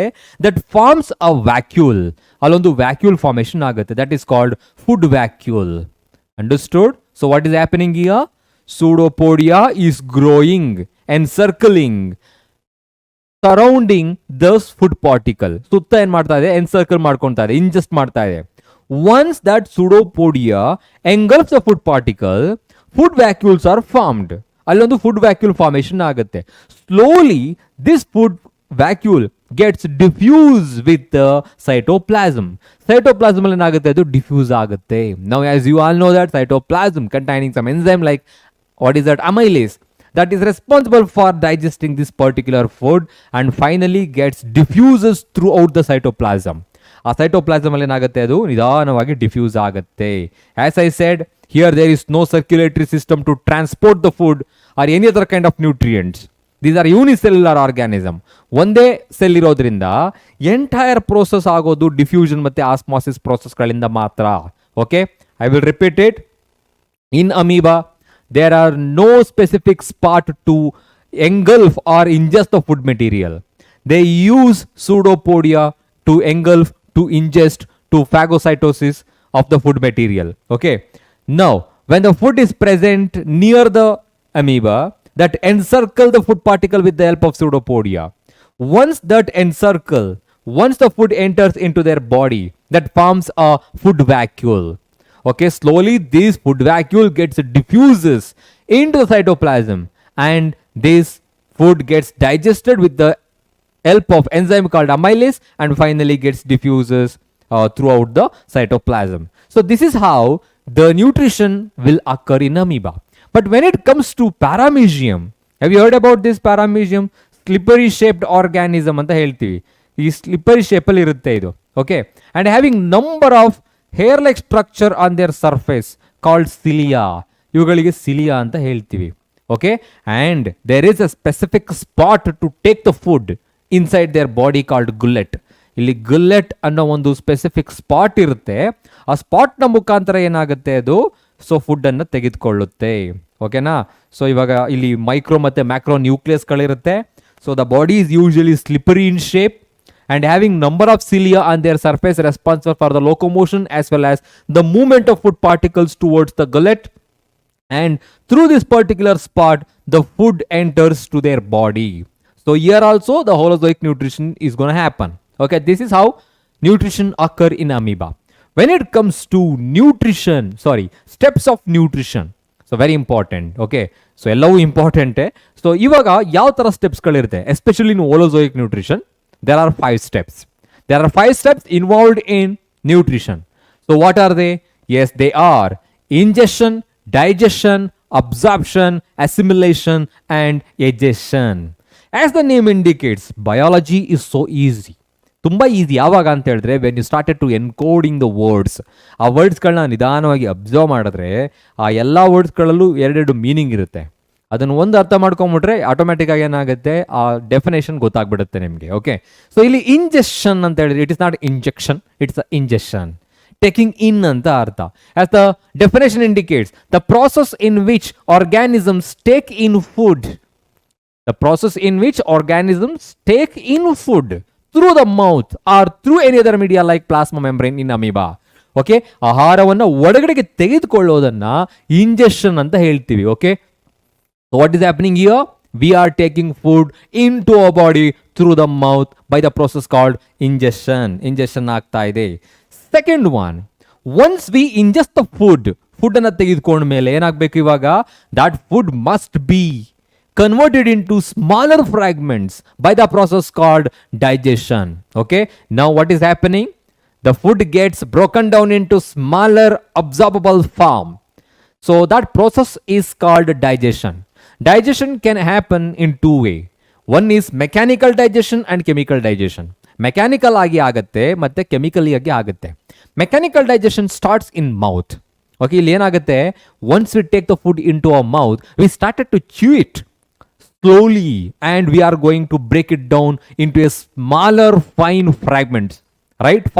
Small particles ಗಳಾಗೋದನ್ನ convert ಮಾಡ್ತಾ ಹೋಗ್ತೀವಿ with the help of what? Teeth and tongue. ಎರಡನ್ನೂ use ಮಾಡ್ತಾ ಹೋಗ್ತೀವಿ. ಅಲ್ಲಿಗೆ digestion ಆಗ್ತಾ ಇದೆ. ಡೈಜೆಷನ್ ಅಂದ್ರೆ ಏನು? The process by which food is broken down into simpler form. Food is broken down into simpler form or absorbable form. ಅದು absorb ಆಗೋ ಮಟ್ಟಿಗೆ ಡೈಜೆಸ್ಟ್ ಆಗಬೇಕು. Okay, mechanically and chemically with the help of teeth, tongue and enzymes. Next absorption. ಇವಾಗ food digest ಆಗಿದೆ, absorbable ಫಾರ್ಮಲ್ಲಿ ಇದೆ. So that food which is digested present in intestine, small intestine, that must B absorbed by our selves. Okay, ಅದನ್ನ ಏನಾಗಬೇಕು, ನಮ್ಮ body absorb ಮಾಡಬೇಕು. Okay, so that process by which nutrients are absorbed by the body is called absorption. Okay, now nutrients are present in the small intestine which is already digested. Our body needs to absorb it with the help of villi and need to transport to each and every cell. That process of like absorption of the nutrients by the body is called absorption. Next, once the food gets absorbed by the different cells or it may be the different circulatory system, ಎಲ್ಲ ಕಡೆ ಏನಾಗಬೇಕು, circulate ಆದಮೇಲೆ assimilation ಆಗಬೇಕು. Assimilation ಅಂತ ಹೇಳಿದ್ರೆ ದೇಹಗತ ಮಾಡ್ಕೊಳ್ಳೋದು ಅಂತ. ಸೊ ಹಾಗಿದ್ರೆ ಏನದು?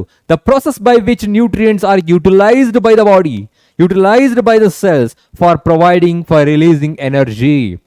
ಈಗ ಅದೇ ನ್ಯೂಟ್ರಿಯೆಂಟ್ಸ್ಗಳನ್ನು ನಮ್ಮ ಸೆಲ್ಗಳು, ನಮ್ಮ ಬಾಡಿ ಏನು ಮಾಡಬೇಕು, ಯುಟಿಲೈಸ್ ಮಾಡಿಕೊಂಡು ಎನರ್ಜಿಯನ್ನು ಪ್ರೊಡ್ಯೂಸ್ ಮಾಡಬೇಕು. So that process in which utilization of the nutrients to release the energy by the cell is called assimilation. So adi dehagata ಮಾಡ್ಕೊಳ್ತಾ ಇದೆ. Next one, digestion. After the digestion, so unabsorbed and also undigested food will be there in the large intestine, right?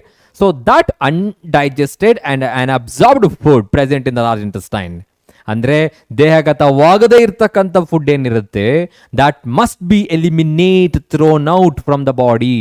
You can observe here the process by which the undigested food or unabsorbed food thrown out of the body is called digestion.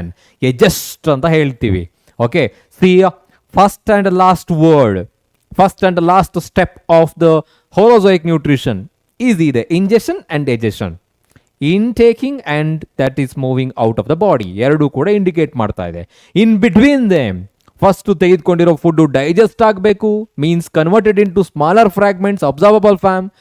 ಅದಾದ್ಮೇಲೆ ಅದು absorb ಆಗಬೇಕು, absorb ಆದ್ಮೇಲೆ ಅದು ಅಸಿಮಿಲೇಟ್ ಆಗಬೇಕು, ಅಸಿಮಿಲೇಟ್ ಆಗದೆ ಇರೋದು eject ಆಗಬೇಕು. So this is the steps of nutrition. Okay, so you have to remember this.